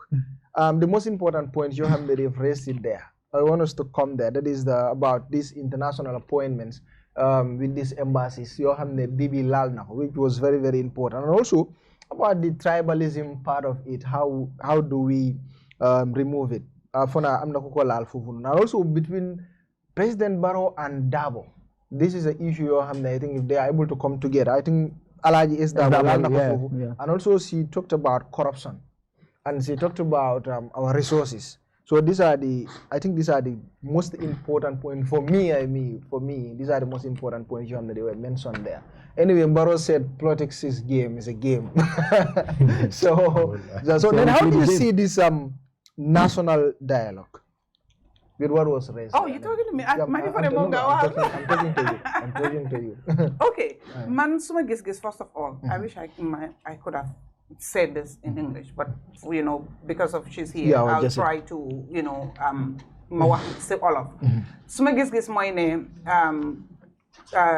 waxtaan dafa baax ci lu nekk te man dama ko gëm man dama gëm waxtaan parce que dama dee gis waxtaan li ci dee génn ak lim dee mun a aar ak lim dee mun a jur so su nekkee ne ci suñ jamono bi waxtaan daf fi war a am te lu waroon a am lu yàgg la waaye suma joytu mooy ne waxtaan it dafa war a tegu ci dëgg dafa war a tegu ci jub te dafa war a tegu ci loo xam ne lu ñu mun a waxtaan nit ñi dañ war a fonk seen kàddu dëgg la te man am naa problème pour waxtaan ak koo xam ne li ma ko xamee mooy ñàkk fonk kàddoom dëgg la li ma ko xamee mooy ñàkk a def lu mu wax dëgg la li ma ko xamee mooy ñàkk a yërmande ci askan bi kooku man am naa problème pour waxtaan ak kooku noonu li olof dee wax ne ku déedee tam dëgërut kooku waawam jarut a jàppa dëgg la man loolu laa ko soo léegi su nekkee ne oote nañ waxtaan pour independence la ñëpp xam nañ independence ban bés la 18 of February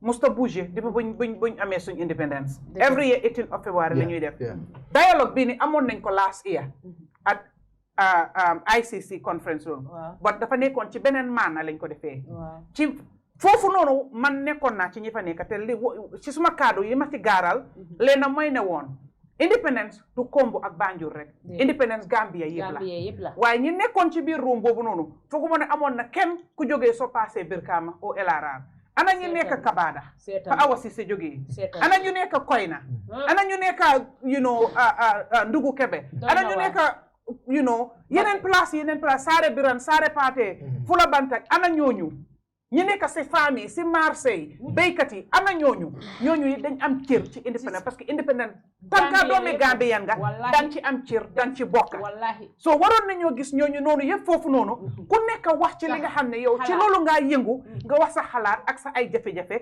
den ñu mun a toog jël loolu noonu tënk ko den suñuy ootewaat beneen at dinañ gis suñ bopp ne fañ ne woon last year bañ waxtaanee puusu nañ tuuti parce que ña war a doxal déglu nañ suñ ay kaddu am na luñ ci def ba nga xam ne lañ doon wax su dee juróom la at least ñaar yi saafaral nañ ko léegi ñettay la ñuy laajte fan lañ toll ci loolu gisuma loolu noonu waaye ok ñëw ne ñu ne indi nañ beneen anam ni ñuy defee dialogue bi ok dialogue bi ñoo ooteel yónnee la tey first of all I wanted to ask you because you mentioned you and two people and one has to be a female. Did the letter say that or that was just your party's discretion? No, it's not the party's discretion. That's the manner in which the invitation came in. The invitation came in. They said 3 people. Yes. 3 people, but one has to be a Must lady. be a female, yeah. Understand? I even have a problem with that.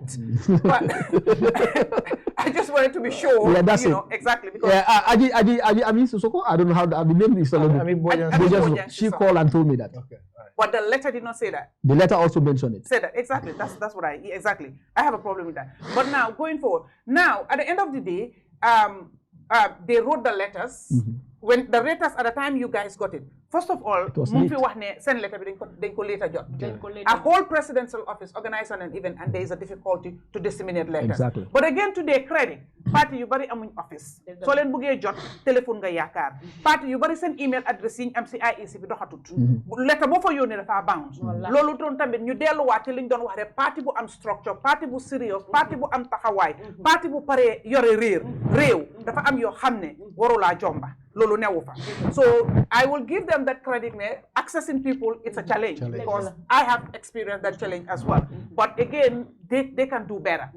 Now moving on. Binyo in the letter bi, feka the national dialogue, Japanese bis, Japanese team, Japanese thematic areas, Japanese venue, Japanese time. Wow. People ñu nekk ci panelists yi yépp choose nañ ko. All those things was decided on. Now you call me as a party leader and say let's come and dialogue in regards to the national dialogue.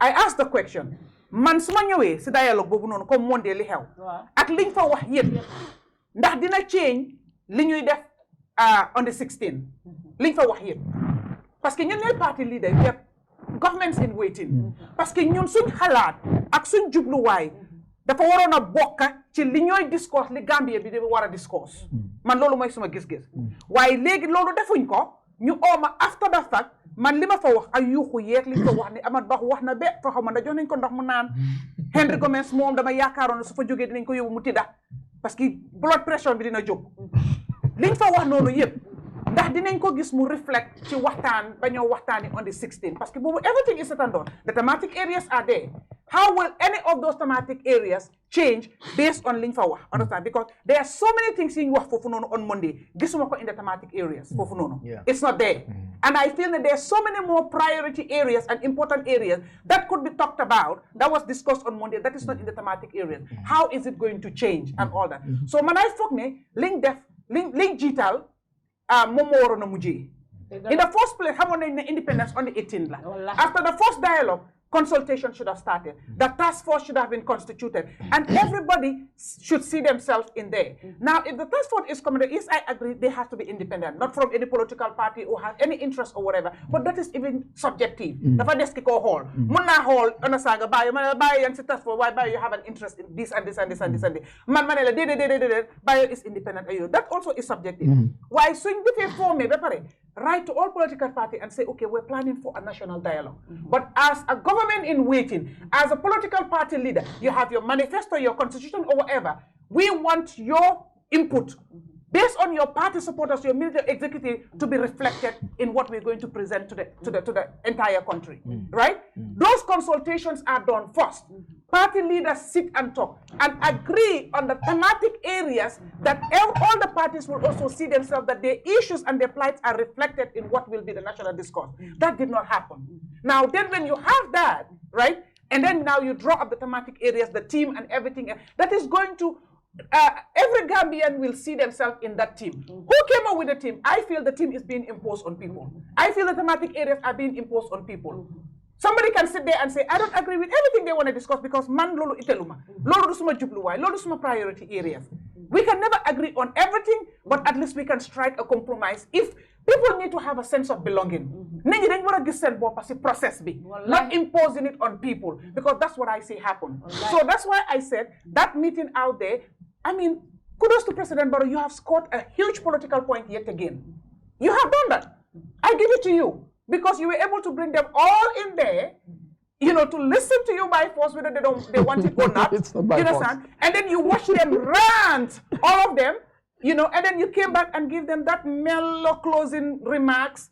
And then, you know, politics is a game, guys. I've had all of you. Thank you so much. I know. I've had all you said. And you know what? It doesn't change anything. I'm still the president and politics is a game. That's what he has done. Exactly. Nothing else. So at the end of the day, it has happened. And things have continued to happen. Politics is a game, according to Barrow, even though I don't believe it. I believe politics is based on honesty, empathic leader, visionary leader, and somebody who really is submitted to the plight of the people. That's what politics is. It's an honorable thing. It's not a game. But then political parties now, going from fee, what are they going to do? Are they all going to go back to their in hibernation and just watch things just cruise as it is until they're called again? And then some of them, suñ laalee seen pâtisserie ñu topp. Do noonu. Loolu lañ dee gis. Because yow, okay, let me come to yow sax. Yow ni ne wa ne fooye. Ne ne mu ngi garuwal. Mu de garuwal. Dégg naa ko bu baax. Dégg naa ko bu baax. Yama, I mean, first of all, let me say, I am so proud ne you are a woman that has ku génna pour nit ñi dégg la. Xaw ma la woon, but when bu ma la gisee foofu li ma njëkk a notice mooy line bi yëpp representative bi yow kenn rek a fa nekkoon jigéen. Dëgg la. Mu doon lu métti suma xol. Dëgg la. Ma rafetlu ko ne at least am na jigéen ku jiital ma ne Dumbuya kudos parce que mënoon naa yónni góor yow kenn rek nekkuloo fa. waaw and again remind me sa position nga ne yow yaa nekk lan si parti national spokesperson. Okay, spokesperson. Political on the ground. Yeah. Okay, Politics, ground politics, yeah. Ground politics and spokesperson. Okay. Yeah. Fi mu nekk spokesperson mu doon loo She was a spokesperson. Moom spokesperson la woon. waaw parce que man maa ne kon da only jigéen ku yore position boobu si Gambie bi. Yeah. history of politics. tey man la. xam nga ni ma kontaan si nag. kay kon Dumbuya def nga leen lu ma neex. waaw bul daw. bul xaadi. bul dellu gannaaw. waaw lu kenn mun nga ko. li nga war a def rek gën a fesal sa boppa dëgg la di jokkoo ñi nga xam ne yàgg nañ ci. xam nañ. te ñu ngi dox dëgg. dëgg la parce que am na ñu ci yàgg waaye doxuñ benn dëgg. man nag dëgg ma mboolem luñ jublu rek. lu leen arrangé la. wallahi bu dox ci yooyu noonu. man te bul ragal a nekk yow kenn. déedéet bu ñëpp ne waaw su waaw bi nekkul si dëgg. dellul gannaaw ñëpp gis na am yu nekk si gannaaw loolu neex na ma yow mun naa defa yow yaa ma. waaw léegi ñu dellu si waat si sa parti leader. This is women supporting women. It's against the rules of the house. It's something against the rules of the house. So you see how they They are taking it along. Okay, we see women supporting each other. dañ war a gën a yëngu. understand nga gën a dooleel jigéen ñi. benn nit rek jigéen si parti bi man ne woon naa parti boo xam ne dafa meloon benn ñebe ci cin. dëgg la te loolu man damay ne benn parti warut a def loolu noonu. nañ dooleel jigéen ñi bu yow kenn fés. understand nga and then nit Dumbuya def ba mu fa nekkutee. bu mu ne su fi nekkee. yow doo demati comme que nekku fi demal nga ko te nga def fa lu ñëpp di waxantoo bu fi nekkee sax leneen ñëwaat na la jiital oo mu jiital beneen jigéen na ko continuer understand nga parce que yéen jigéen yi da ngeen di war a nekk si parti di wax seen parti li day déggatal understand nga gis nga bool nangu ñu jiital leen pour rek ngeen nekk foofu noonu ndax lekkukaay exactly waaw yow yaa ma yow man mun naa defa yow yaa lay wóor waaw man yaa ma lay wóor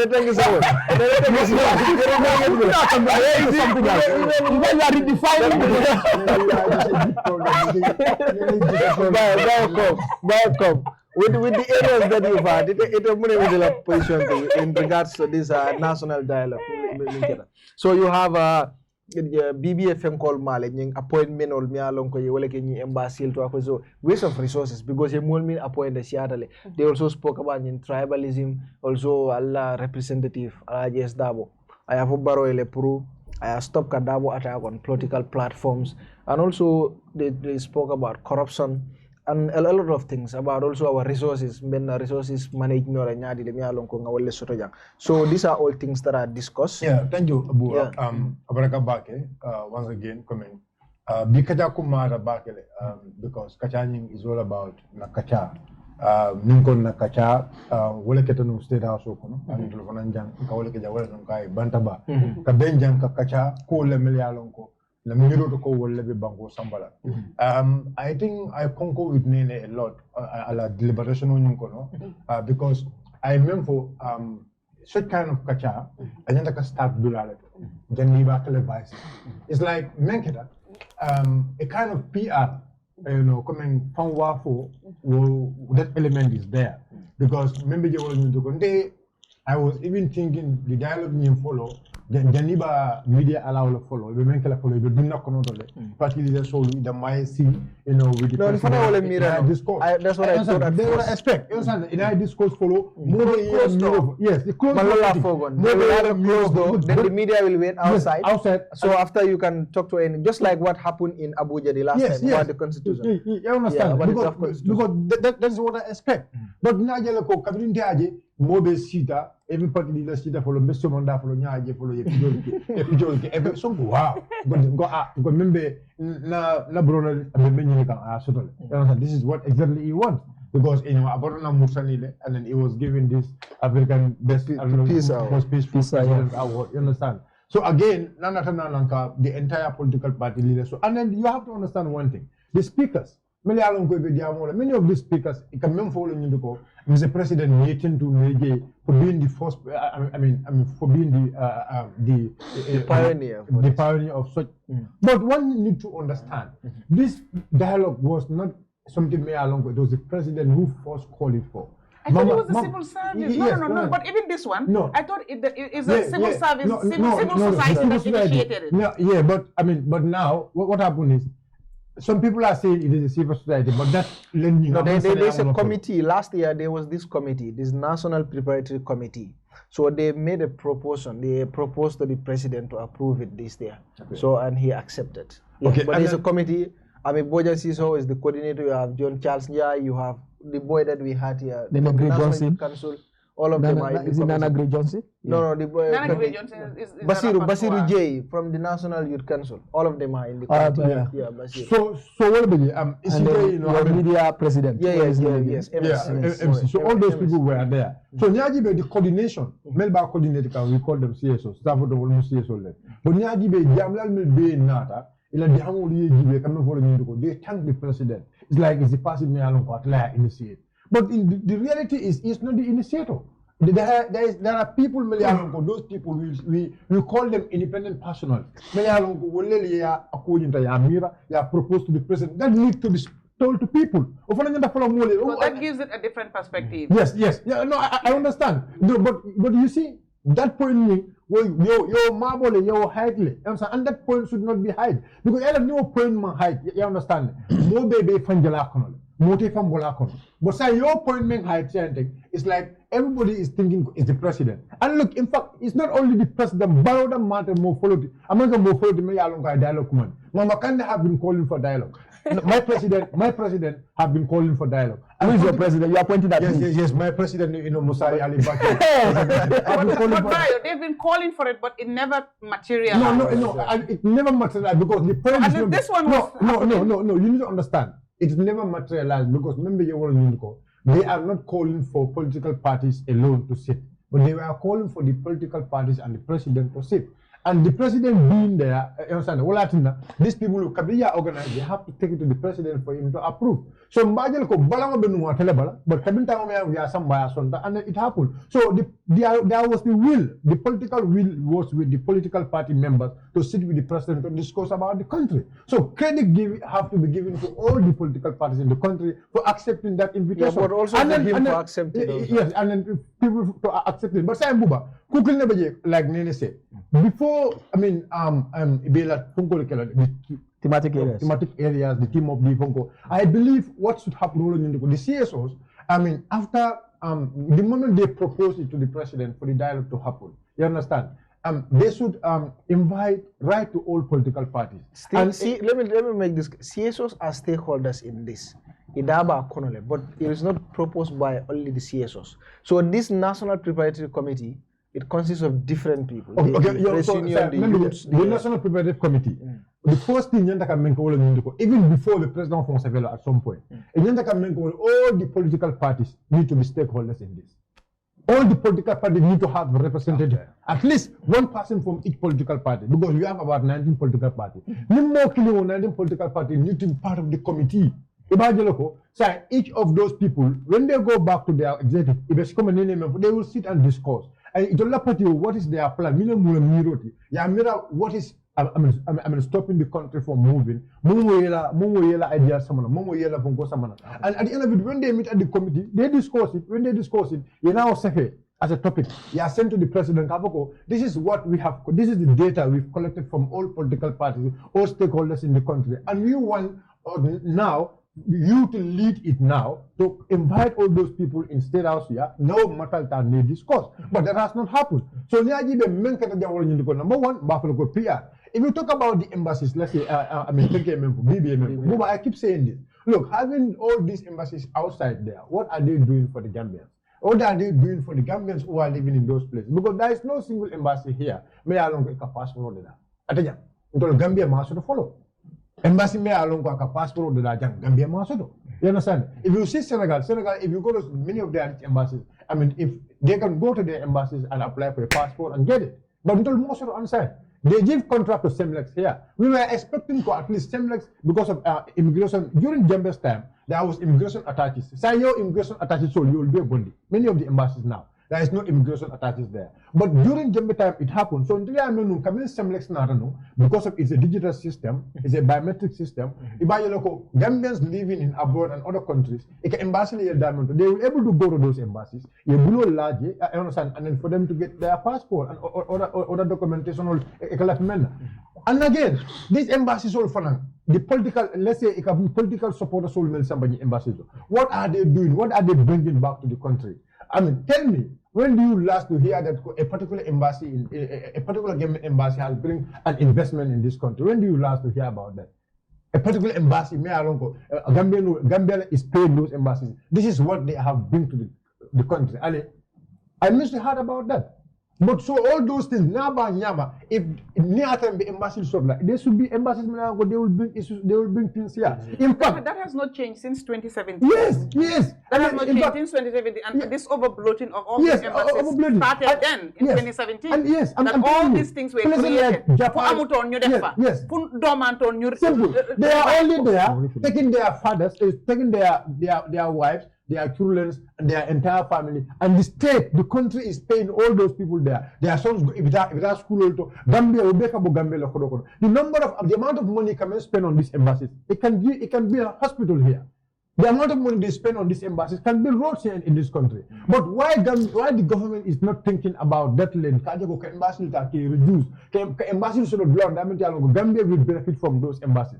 So from that side also, BBM for Okumata Bakal. In the side of corruption, Buba, the corruption index is getting higher because remember more million. But in fact, even the audit report, Gambia government le institution meya lonko iko wolle maraka masa kunda mol kisi wol ka recommendation wol samana be nyakaje ni million kana tanyata jan at the end of it no step no police statement no nothing apoka de wo nyama nga move another year another audit report for nka tinko oku for nka fa wo nyama in this country. How are we going to move? So what is the essence of having audit department? Why are we paying those auditors? Why are we paying them their money to go to these embassies to go and audit them? How much money they spend and do all those things? So we call it as corruption. If you come in terms of commission, so if you come near a commission, one thing you need to understand, how many commissions, like Alaj SW have said, how many commissions in Banco Emelo, land commission, are you hearing about it? You are not hearing about it. What is the importance of the land commission? Are we having much benefit from the importance of the land commission? No. And the corruption, may I long 2019, I don't know about this year. I had that they passed it, right? But now that bill for me along are passed. The nature of the bill. The nature of the bill. The nature of the the procurement system of this country is one of the worst systems in the entire world. The procurement system of this country. Buba, I am telling you, Somame Along is going to worth, let's say 2 million. In the procurement, let's say about 5-10 million. We have 5-10 million in this country. In particular, GPPA. Yes, GPPA. So all these things are things mainly along. These are key concerns, and then it's very important political parties to add their voice. But one thing is the problem here. Political parties will know something. If I follow government will not want to act. There will be corruption in places because of those people are opposition. Government will be in support of those people. And take the best example of our council. Right now, look at our people. If government is willing to fight against corruption, I think the best thing should be what happened in Brikama Council, what happened in Banjul City Council, what happened in KMC. We should see best example from the government. Yes, we are ready to fight against corruption, but government is not ready to fight against corruption. Somebody who is alleged of corruption, you're married, from one council to another council. Do you know what he is going to do at those councils? And especially, you're taking one of the biggest corrupt persons. Maybe they are waiting for the commission. No, what commission? Let me tell you something. Is that commission still ongoing? Still ongoing. The commission is going. But Nene, you know the problem about the commission? As in CEO, the new CEO. Nene, yes. The new CEO, what is the name again? Say. Nene, let me tell you about the commission. You know that the commission is from 2018 to 2021. No, yes, 2018 to 2022. The commission is only going to stop here. But let me tell you what happened in 2023 in some of these councils. That is not going to be example, the your council. Yeah, example, my council. My council, what happened in 2023 alone? We have shown the full, evidence to the police, to the service commission. And in fact, that even sparked the service commission came on to resign. Because it could not take Woko a statement getting what let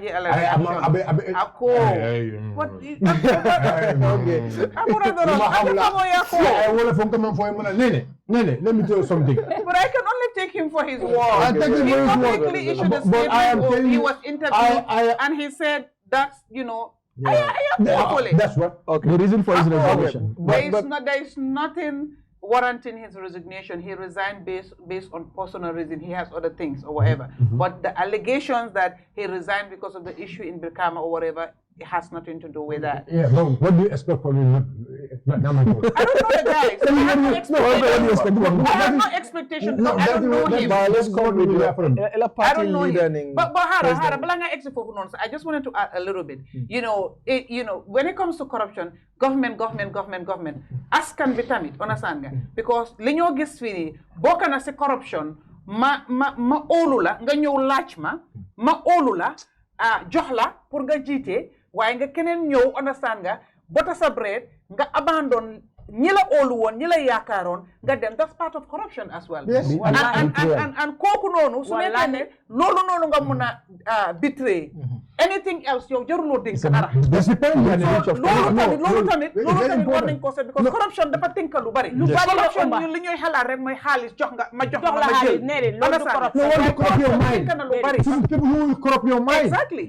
Corrupt your thinking. And this is what even your way of work can be corrupted. Yes, this is very important you bring that in. Because, I mean, that is what is happening. And it encompasses a lot of instruments. And it's completely happening to our party. It's very good that Nene said it here. You understand? People go and corrupt some people of our party members. And then, Ngamo Tombo, American Party. But let me tell you something. That's their own business. One thing I can tell you, I'm sure mine was corrupt by Sidinja and the co. Sidinja and the co. I'm telling you, in a moment. Sidinja has been Somebody told me they also exactly. No, but let me tell you this. Abdul Solata is okay. You understand? Like I mean, one thing I believe. No, politically. Let me tell you something. The thing is, you know what the nice thing is? They will come here and say everybody's star is okay. Yeah, Bua, let me tell you something. Na believe in political corner. Adama dungo, ibe mem kono. You have to believe in it. So you to a level, ibe mem kono, ima believe wala. You understand? It's better you leave. Okay. So regarding the party leader, the statement of the party leader and the president, and me, I always say this. I mean, the president should have highest regard for the party leader, because President Barrow Yalonoko. The president is because of the party leader. So the respect should be there. And Alaji member is very important. Look, party leader can member. Party leader, when he stood in the platform, I can member. There is no time, me along a platform, I become a president, it's personal. No. I can member the president is about the governance, I qualify. So Nim party leader are criticized on the issues of governance. We expect him to also, respond based on the issues of party leader member. But you cannot he should not allow himself to go that so low to be attacking the party leader personal, because it's through him, through ala maiden, you understand, through ala kato, I think he was selected to be the party leader of UDP, and UDP Ferrol ke for Yarataya Tombo. No party leader, not party leader, flag bearer. No, party leader and flag bearer at the very time. Because not like that. It was the party leader and flag bearer at the very time. Okay. As UDP Ferrol, now in the person of people who are more educated. It was flag bearer that was. But that's what I know. But party leader, the party leader still remained Useno Dabo. Yeah, that's what I know. That's what I know. Exactly. It was just a flag bearer. Yeah, that's what I just want to clarify. It was our flag bearer Exactly. at the very time. UDP la flag bearer. And UDP la Tombo. Kabe UDP a Tombo, Butaje, na Samba convention. Nana Feroga convention. In the presence of people who are more educated than him, at the convention, and he was selected. So we look at our Nyama, and in a way that is still being debated. Yes. I don't. He said it. You're not Feroke. Nana Feroke. I missed that. Nana Feroke. So moment yalong. And I was part of it. There was people. I was part of the people. No, politics. So what I actually at the end of it, President Barrow, I always say, President Barrow, party leader, I really welcome it. Now I really welcome it. And I want, because remember, one thing when people need to understand, UDP sharing in Bangkok and MPP finance sharing in Bangkok. So these two leaders, if they have much respect, at least that will reflect to their supporters, and that will make so the political environment a very complete political environment. Jawraning civil debate. So I mean, let's go back to some kind of politics. And then I send this audio to my people. I say, look, it's your right to talk, it's your right to express your opinion. But remember, let's also make sure we do it with decorum. In a way, at the end of it, modo affect. Let's do it with respect. Now make sure can opinions level as can white as can other tala. You should not try to impose our opinions with people. At the end of it, Baro Diamuta, Kanumobe Diamuta, Alaji S Diamuta, Bayo Diamuta, my Madam Diamuta, everybody Diamuta. At the end of Baronata Diamuta politics is a game. And the game that's what they have done. The game is succeeded. The game is succeeded because so you also think it's a political point. It's a big political point for the president. Nobody should doubt that. Because that is going to be in his record. And in fact, for it to be much revelation in the bill, party leaders stood in front of him and then, congrats for him doing that, for him calling such dialogue. And already the record is there, is I want to be African best president. So if I am President Barrow, what he get, I mentioned Alain Tamokono, should be much enough for him. Okay. Can I just comment a little bit in regards to Alaji Estavo saying that, rightly so, he has a right to say that, and because of course Munsibir party bi, hamna li de hew li waxu and everything else mun ko dega, and I felt ne hejna feel na ne lolu opportunity won hejna du dega say President Barrow often pour mu muna am that of course plus personal pour wax ko li halat mune si waxam sa mune my brother, I did send a message to you. I don't know. Oh yeah, exactly. I wrote a letter or whatever you got it or something. But I want to say it here again. I want to use this opportunity to say it here. Exactly. I had that. Wow. Why lima wax moy gis nga bu nekké né ñaari xalé yu ndaw la. Ñu joté ñu xex. Sen yaay yi o sen ñi leen di seytu mak warna wax ni Bayo yo ya togn demal wax demal si Yama nga balu ko o nga wax ko mala togn ay yoy no ana balu Yama balal ko bu ko le parce que ay xalé lañ xamuñ xamalé wuñ san dafa am ñu leen di wara wax li ñuy def yoy non way ay ñaari mak mu kalaf ku melni onko Ousseynou ak Baro onko Ousseynou lu mu wax lu mu def lu mu xam la lu mu séggal la té lu daf ko ool parce que mak la Baro yi mag boo xam ne la lum wax lum génnee lum tey la lum miin la lum bugga la te lum kontaan la coobareem la kenn warut a wax Baro ne yow Ousseynou sa papa la o danga ko war a baalu war a nga juboo ak moom fooguma ne war naa toog ba kenn du ko war a wax surtout ñun ñëpp Gambie bi fii nii nu mu ko waxee rek linda mongut ba taxut ba war a tax duñ xaamee wante understand nga yaagut yaaga boobu noonu pour mu war a fàtte moom fan la jaar ak fan la jógee ak ba Ousseynou dëgg la bi yëpp di xew Ousseynou mu ngi si jéel bi waaye nu mu bon xëy na iteem ak lim ci def war na ko mun a yëg war na ko mun a xam ba pare man leena lay wax ci nit understand nga kaddu lu rëy la loo xam ne ni da nga ko war a fonka ni da nga ko war a sàmm ñoom ñaar toog nañ ci biir àdduna fii nii yëpp am lu ñu waxalante muy lu rafet ñu dunda ko ñëpp gis ko teg si seen bët ñëpp teg si seen bët so man pour man su doon man la dara warut a tax ba ñoom ñaar fi ñu egga ni ñu pour ñu egga fa te man du ma point fi nga tu kenn Adama Barrow lay joxoñ moo fecci kóllëre moo wone ñàkk orma moo fayut naar bi xoromam moo fàtte démba moo fàtte gannaawam man loolu mooy suma gis-gis parce que man su suma gis-gis fan jógee ak fiñ tooro dara warutoon a tax ci on air dem tax moom mu war a egg ak Ba Ousseynou fu mu egg nit la mu tut ku nekk mun ngaa ju mun ngaa am lu nekk soo waru ñëw toog di xaar nit ñi dem naan let's reconcile let's lii loolu yëpp ay wax yoo xam ne ñu ngi cee dugal kaddu ak nit ñoo xam ne waruñ cee bokka ñu ngi cee dugal nit ñoo xam ne waruñ cee am kaddu waruñ cee bokka understand nga yaay xale yaa xamut ñu xamale la teg la fa gaadul sa dàll am nga moto fayuloo courant fayuloo driver fayuloo essence gaadul sa moto nga dem bekkaram fekk ko fa waruloo announce sax it should not be announced go out there and meet ko te bu demee kër Ousseynou du ko neexa su demee ne ko dama la ñëw si dama bu ko wax ak yow foofu noonu dina ko déglu understand nga bu doon man la loolu lay def te du ma ci boole kenn du ma yóbbante ne ko li xew na passé na man may xale bi maa juum su ma xelam mutut dama bëgg a li passé yëpp ñu bàyyi ko parce que gis naa ne man ak yow suñ juboo man ak yow suñ nekk benn dafay teg réew mi jubluwaayu réew bi dafa am fu koy teg xam ne daf ñuy gënal ñaar loolu la war a def waaye wax bu bëri gii nii yëpp waaye tamit xam nga li ñuy waxee power does not change anybody it unmask people comme ne doole nekku ne dafay wécce nit daf dee just génnee rek li la muuroon dëgg la understand nga pour wane yow yaay kan loolu rek la war a nekk so man again this thing of then ñu di jóge kenn waru see am soxla du affaire kenn this national dialogue for waru nekk affaire kenn dëgg la Dabo ak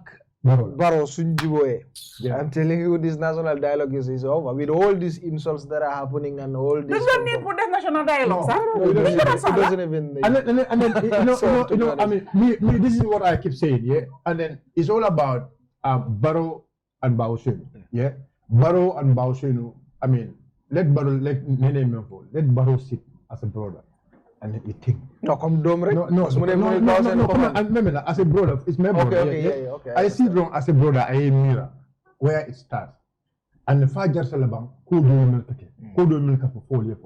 You know, but one thing is the problem in leadership. Leadership, people around you, your surrounding, you have to be very careful with the people around you. I am not saying you should you should trust in yourself and be careful of people around you. Because look, take the big example of Yaya Jammeh. Yaya Jammeh, why is Yaya Jammeh today? Yaya Jammeh isn't a Kotoka today. Where are the people, they are the closest people to Yaya Jammeh today? Where are they today?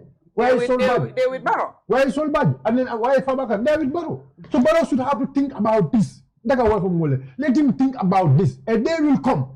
If you listen to good people who are advising him to be focused on national issues, that's where his benefit lies. Thank you so much. So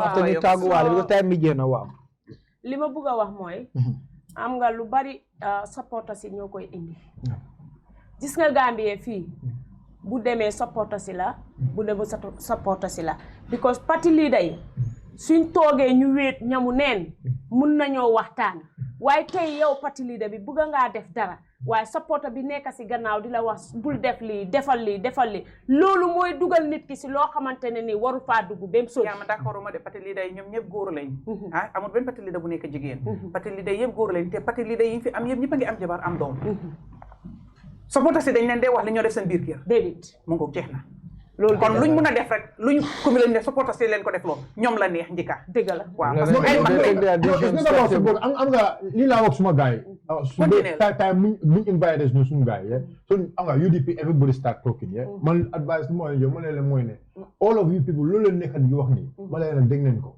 but leneen la ñu war a understand parce que dafa am executive ñooyu nag ñoo war a nekkul ne party leader rek mooy nekk di control party leader and his executive members so the executive members need to yu bari benn nit la waaw bàyyi loolu waaye yu bari benn nit lay control bàyyi loolu gaawal moom gaawal suma système bi mu wax waxal Yama bàyyi pare na waxal continue so tamit dama ñëwaat si am na benn topic boo laaloon dafa am solo waaye Bayo daf la dog so dama bëgg a Gambien si xam ne Democratic Party day ñëw pour jigéen ñi ñun suñ parti wane leen ko boo leen ko wanee rek ñu ko wane sax because suñ position si bills fii nii indi advertisement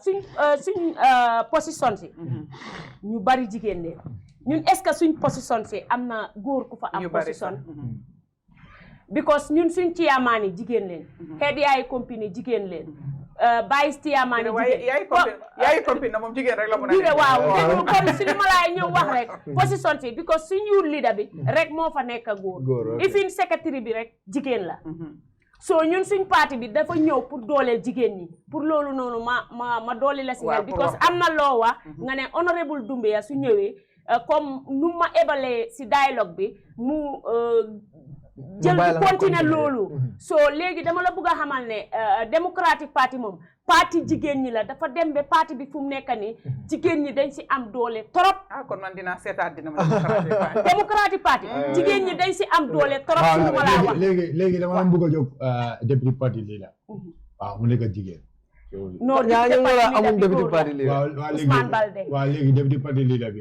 second député parti leader am nga ñi am nañ ko second député parti leader waaw ngeen jël nee non man maay taatin ko man bi jigéen la Atadun command. Waaw. Atadun command. waaw man rôle naa position su So léegi ban position nga dama bëgg a jox leen diine nga ban position moo fa am bu mu la islam nee. Nene is close to Talibo than DP. So Talibo is working. No.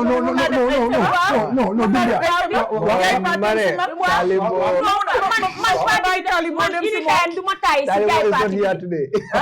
Talibo ne ko fi tey. jotaay bi dama ko rafetlu. ndax suma broda Buuba bi ma koolee dafa am lu ma yëg. ndax Democratic Party day soxla pour génn si askan bi. génn leen na génn nag xam nga yi fi affaire bi yooyu spokesperson bi waaw man gi nga ma nekkee ci position boobu because of jigéen la nekk tant only jigéen te right now ni man ne wartuma fa waaw yaay only spokesperson bu nekk si parti waaw man dama bañoon a wax ñu wax ma spokesperson spokeswoman waaw parce que dama bëggoon the woman representation pour mu feeñ spokeswoman laa ne ñëpp ñu ooyee ma dama taxaw ci media gi press conference may leen media gi yëpp man ma ne bu ma kenn ooyee spokesperson spokeswoman because dama bëgg a fis pour fisal jigéen ñi am doole pour xam ne ñu nit mun nañoo jiite mun nañoo nekk si ay place so loolu laa bëgg a yow nga taxaw tànk boobu noonu spokeswoman day génn bul xaar media bu la kool yow sa boppa oo leen dëgg la xam nga li ñuy wax ne ci loo bokka doo xaar ñu woola ci dëgg la da ngeen bokk ci doxalini réew mi parti in government in waiting ngeen dem leen di dem lijjante fi ngeen di mun a taxaw wax pour askan bi déggal leen ñu xam leen xàmmee leen ndax ëllëg si biir boo leen génnee duñ ne ñii ñooy wallahi waaw bul xaar kan du wóor yow looy tàggoo time bi jeex waayo lu moo wax mu ne suñ office bi Banjul la nekk waaw suñ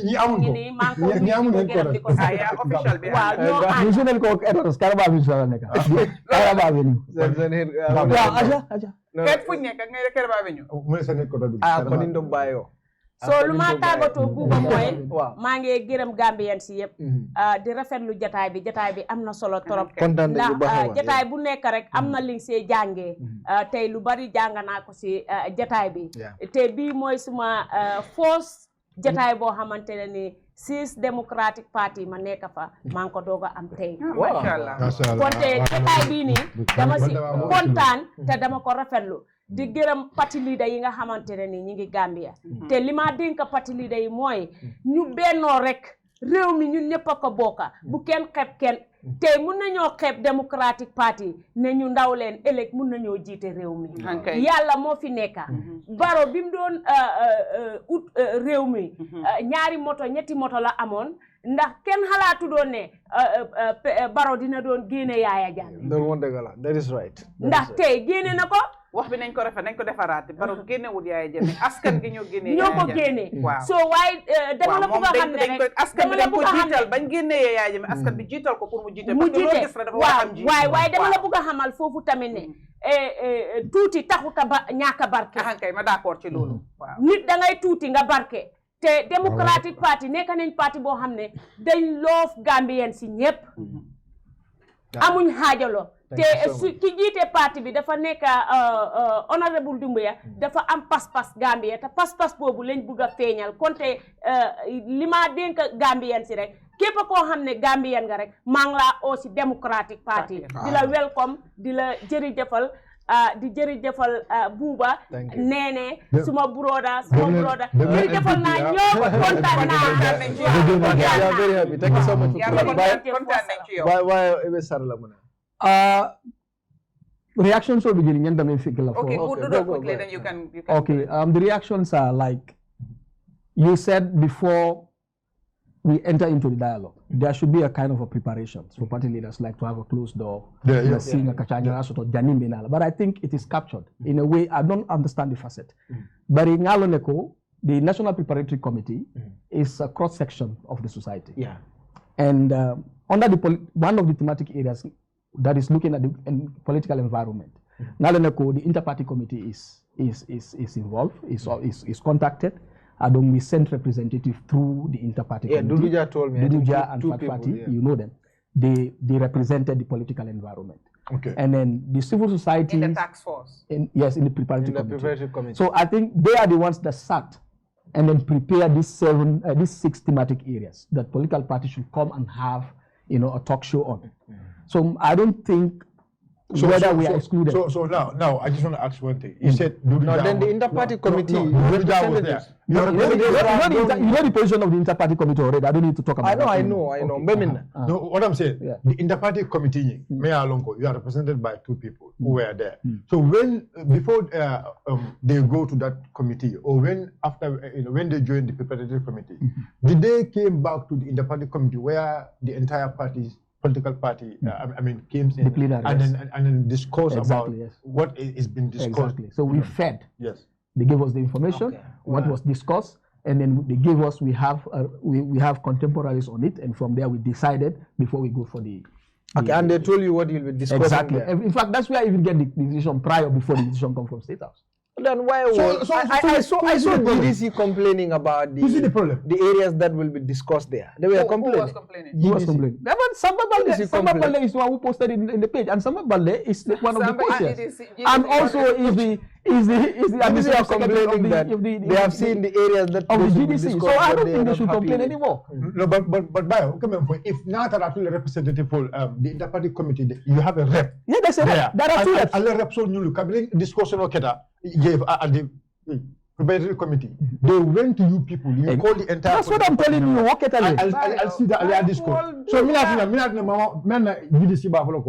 and I mean because the areas that because they listed the letter they mean some of political parties. Yes. All the areas I'll be mean discuss and also they say 3 minutes in fact in your letter. Okay. So they and the other thing they talked about was like reaching political parties. I and Aji Ami Bojan Sisoko when she called me on the WhatsApp. Ami Bojan Sisoko. When she called me, that's what I told her. I said, you don't need to wait resources. This is very simple. Get the invitation letters, take them to the IPC headquarters. This is a body that represents all political parties. We sit, we make resolutions in the IPC, and we pass them. So if you take these invitations there, it's easy. UDP, I'm always attending meetings. I attend. I see when they send letters, they take all to the IPC. Okay. So every week, all political parties come there. We meet there. So imagine everybody could have taken their invitation without delay. Yeah. That's right. So, but she could not see my point because they have the resources. Maybe they think that it's state resources. Are all the parties represented there? Are all the parties represented there? Where? IPC, I mean. Of course, all the parties. I'm a representative. Yama Ceesay is there. Okay. All of them are there. I can tell you all the parties reps there. I can tell you all. So imagine everybody is represented. There will be no delay. And on way forward, imagine when these things happen, IPC has a critical role. Well, in my speech, I talked about to build a peace infrastructure. IPC has a role. Gambia Jang, it will matter all the political parties in affairs. And if it's in that manner, it means IPC has to be like giving that kind of support they need. I give a special recommendation for the president to do. Look at the quarterly breakfast meeting that we enroll. How many political party leaders that comes to that kind of platform? Because it's similar. Has the president ever attended? He has never. Exactly. Never. I as the acting admin of the IPC, I asked the co-chairs to enroll a program, whereas we have an interface with all political party leaders, so that we can talk about the constraints of the IPC, especially in terms of leaders not exempting themselves from the. As a matter, have never attended. He has never attended. IPC. And we went to State House. I told him some of these things. From the beginning, he have never attended a single one. I told him some of these things.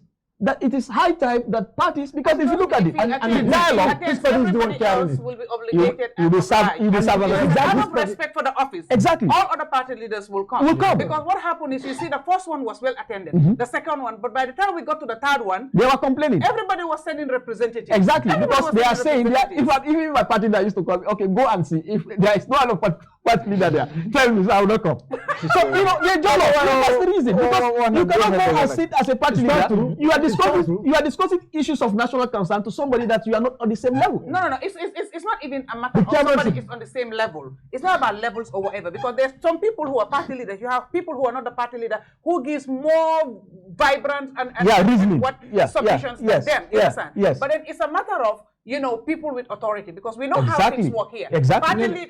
Political party leaders have more authority than anybody else. Exactly. So if a party leader is there, they speak from a place of authority. They can say yes or no. But then when it's Bayo is there or Nene is there, whatever, you just listen.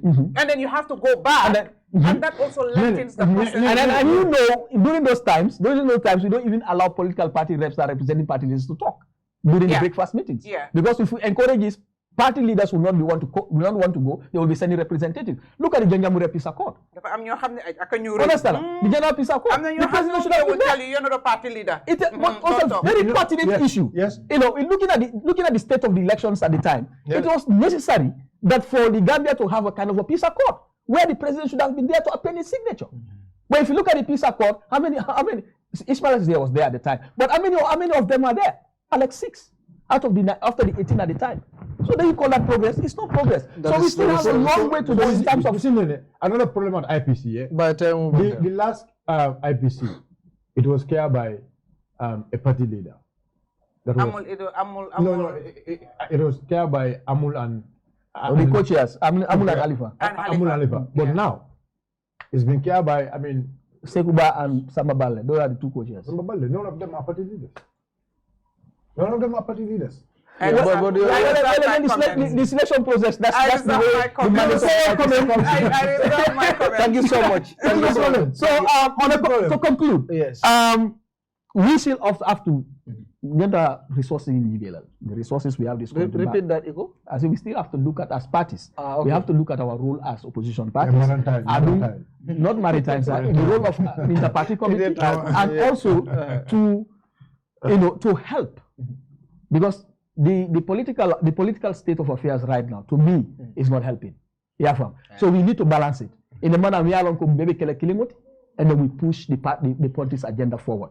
In a way, if we want to still sustain the peace that we have in this country, we have to take a right step in the right direction. The peace infrastructure that we need, we'll lose it, and we're going to lose it forever. Thank you so much. Nga tentuka jay bake mbafla aleko ala baraka bake bidu na talibo man ko nga fo nyamen starting don talibo be tol bare next week inshallah ni ala kidita ala binale ngana sponsor tentuke jay bake antiyama we are very happy content ni ñew nga be fini definitely this is commendable because jigeen is politics apart from nene mom duñ dé gis ñu dé gëna waye we are happy ne ñew nga be fi def nga interview and you did well. I know I have to say that you did definitely well. Content nañ bu baaxa ba sa ñew bi fini.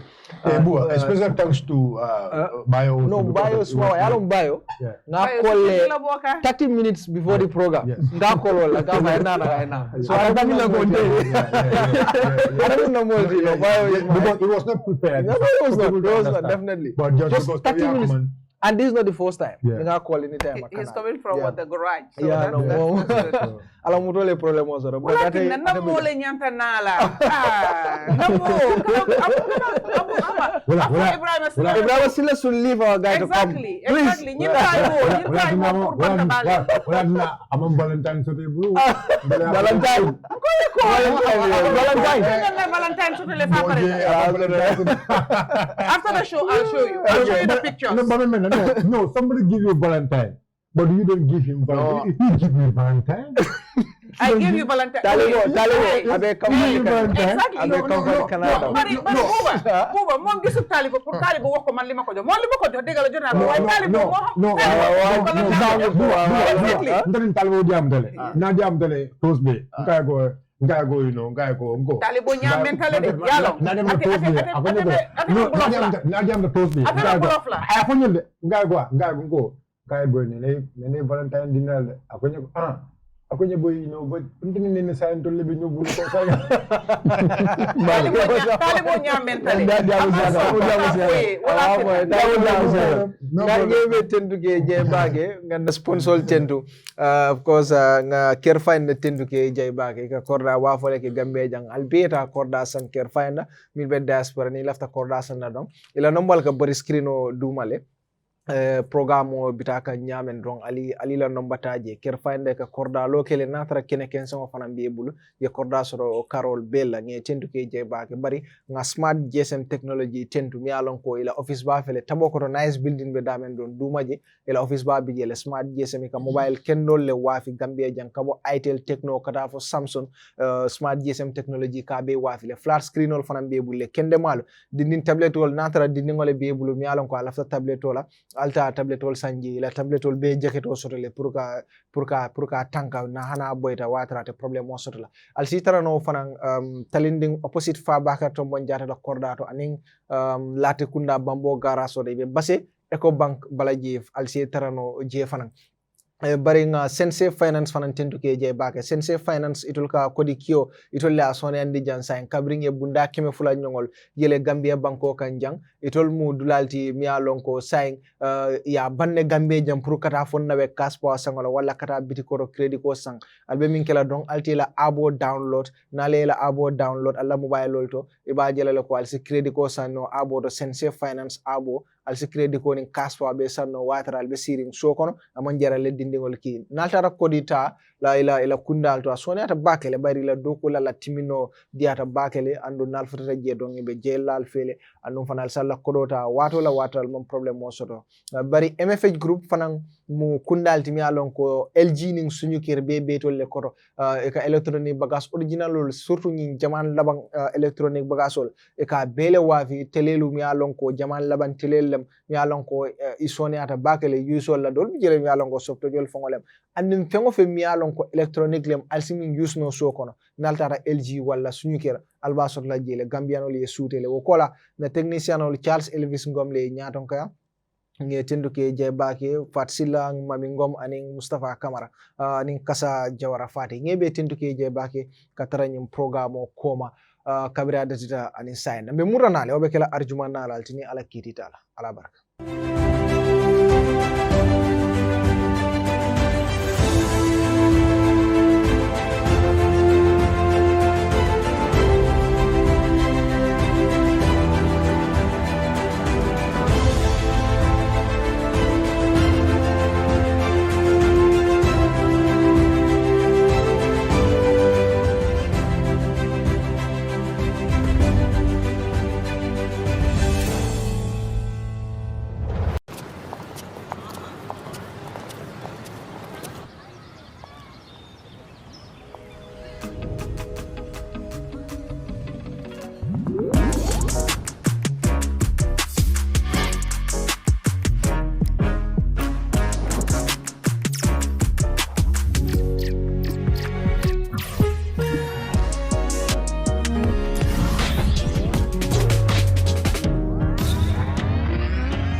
Are you tired of your outdated mobile phone? Are you in search of the latest and most advanced mobile devices available? Look no further. Welcome to Smart GSM Technology, your ultimate destination for all your mobile phone needs. At Smart GSM Technology, we take pride in offering the widest array of cutting-edge mobile phones on the market today. Whether you are an Android enthusiast or an Apple aficionado, we have the perfect device for you. Our dedicated team of experts is here to assist you in finding the ideal device that fits your lifestyle and budget. Whether you are seeking a sleek and powerful flagship phone from leading brands like Samsung, Apple, Huawei, the latest Tecno and Itel phones, or something simpler like original Android and iPhone chargers, power banks, flat screen TVs ranging from 32 to 55 inches, and various electronics materials, we have got you covered. Looking for a budget-friendly option without sacrificing quality?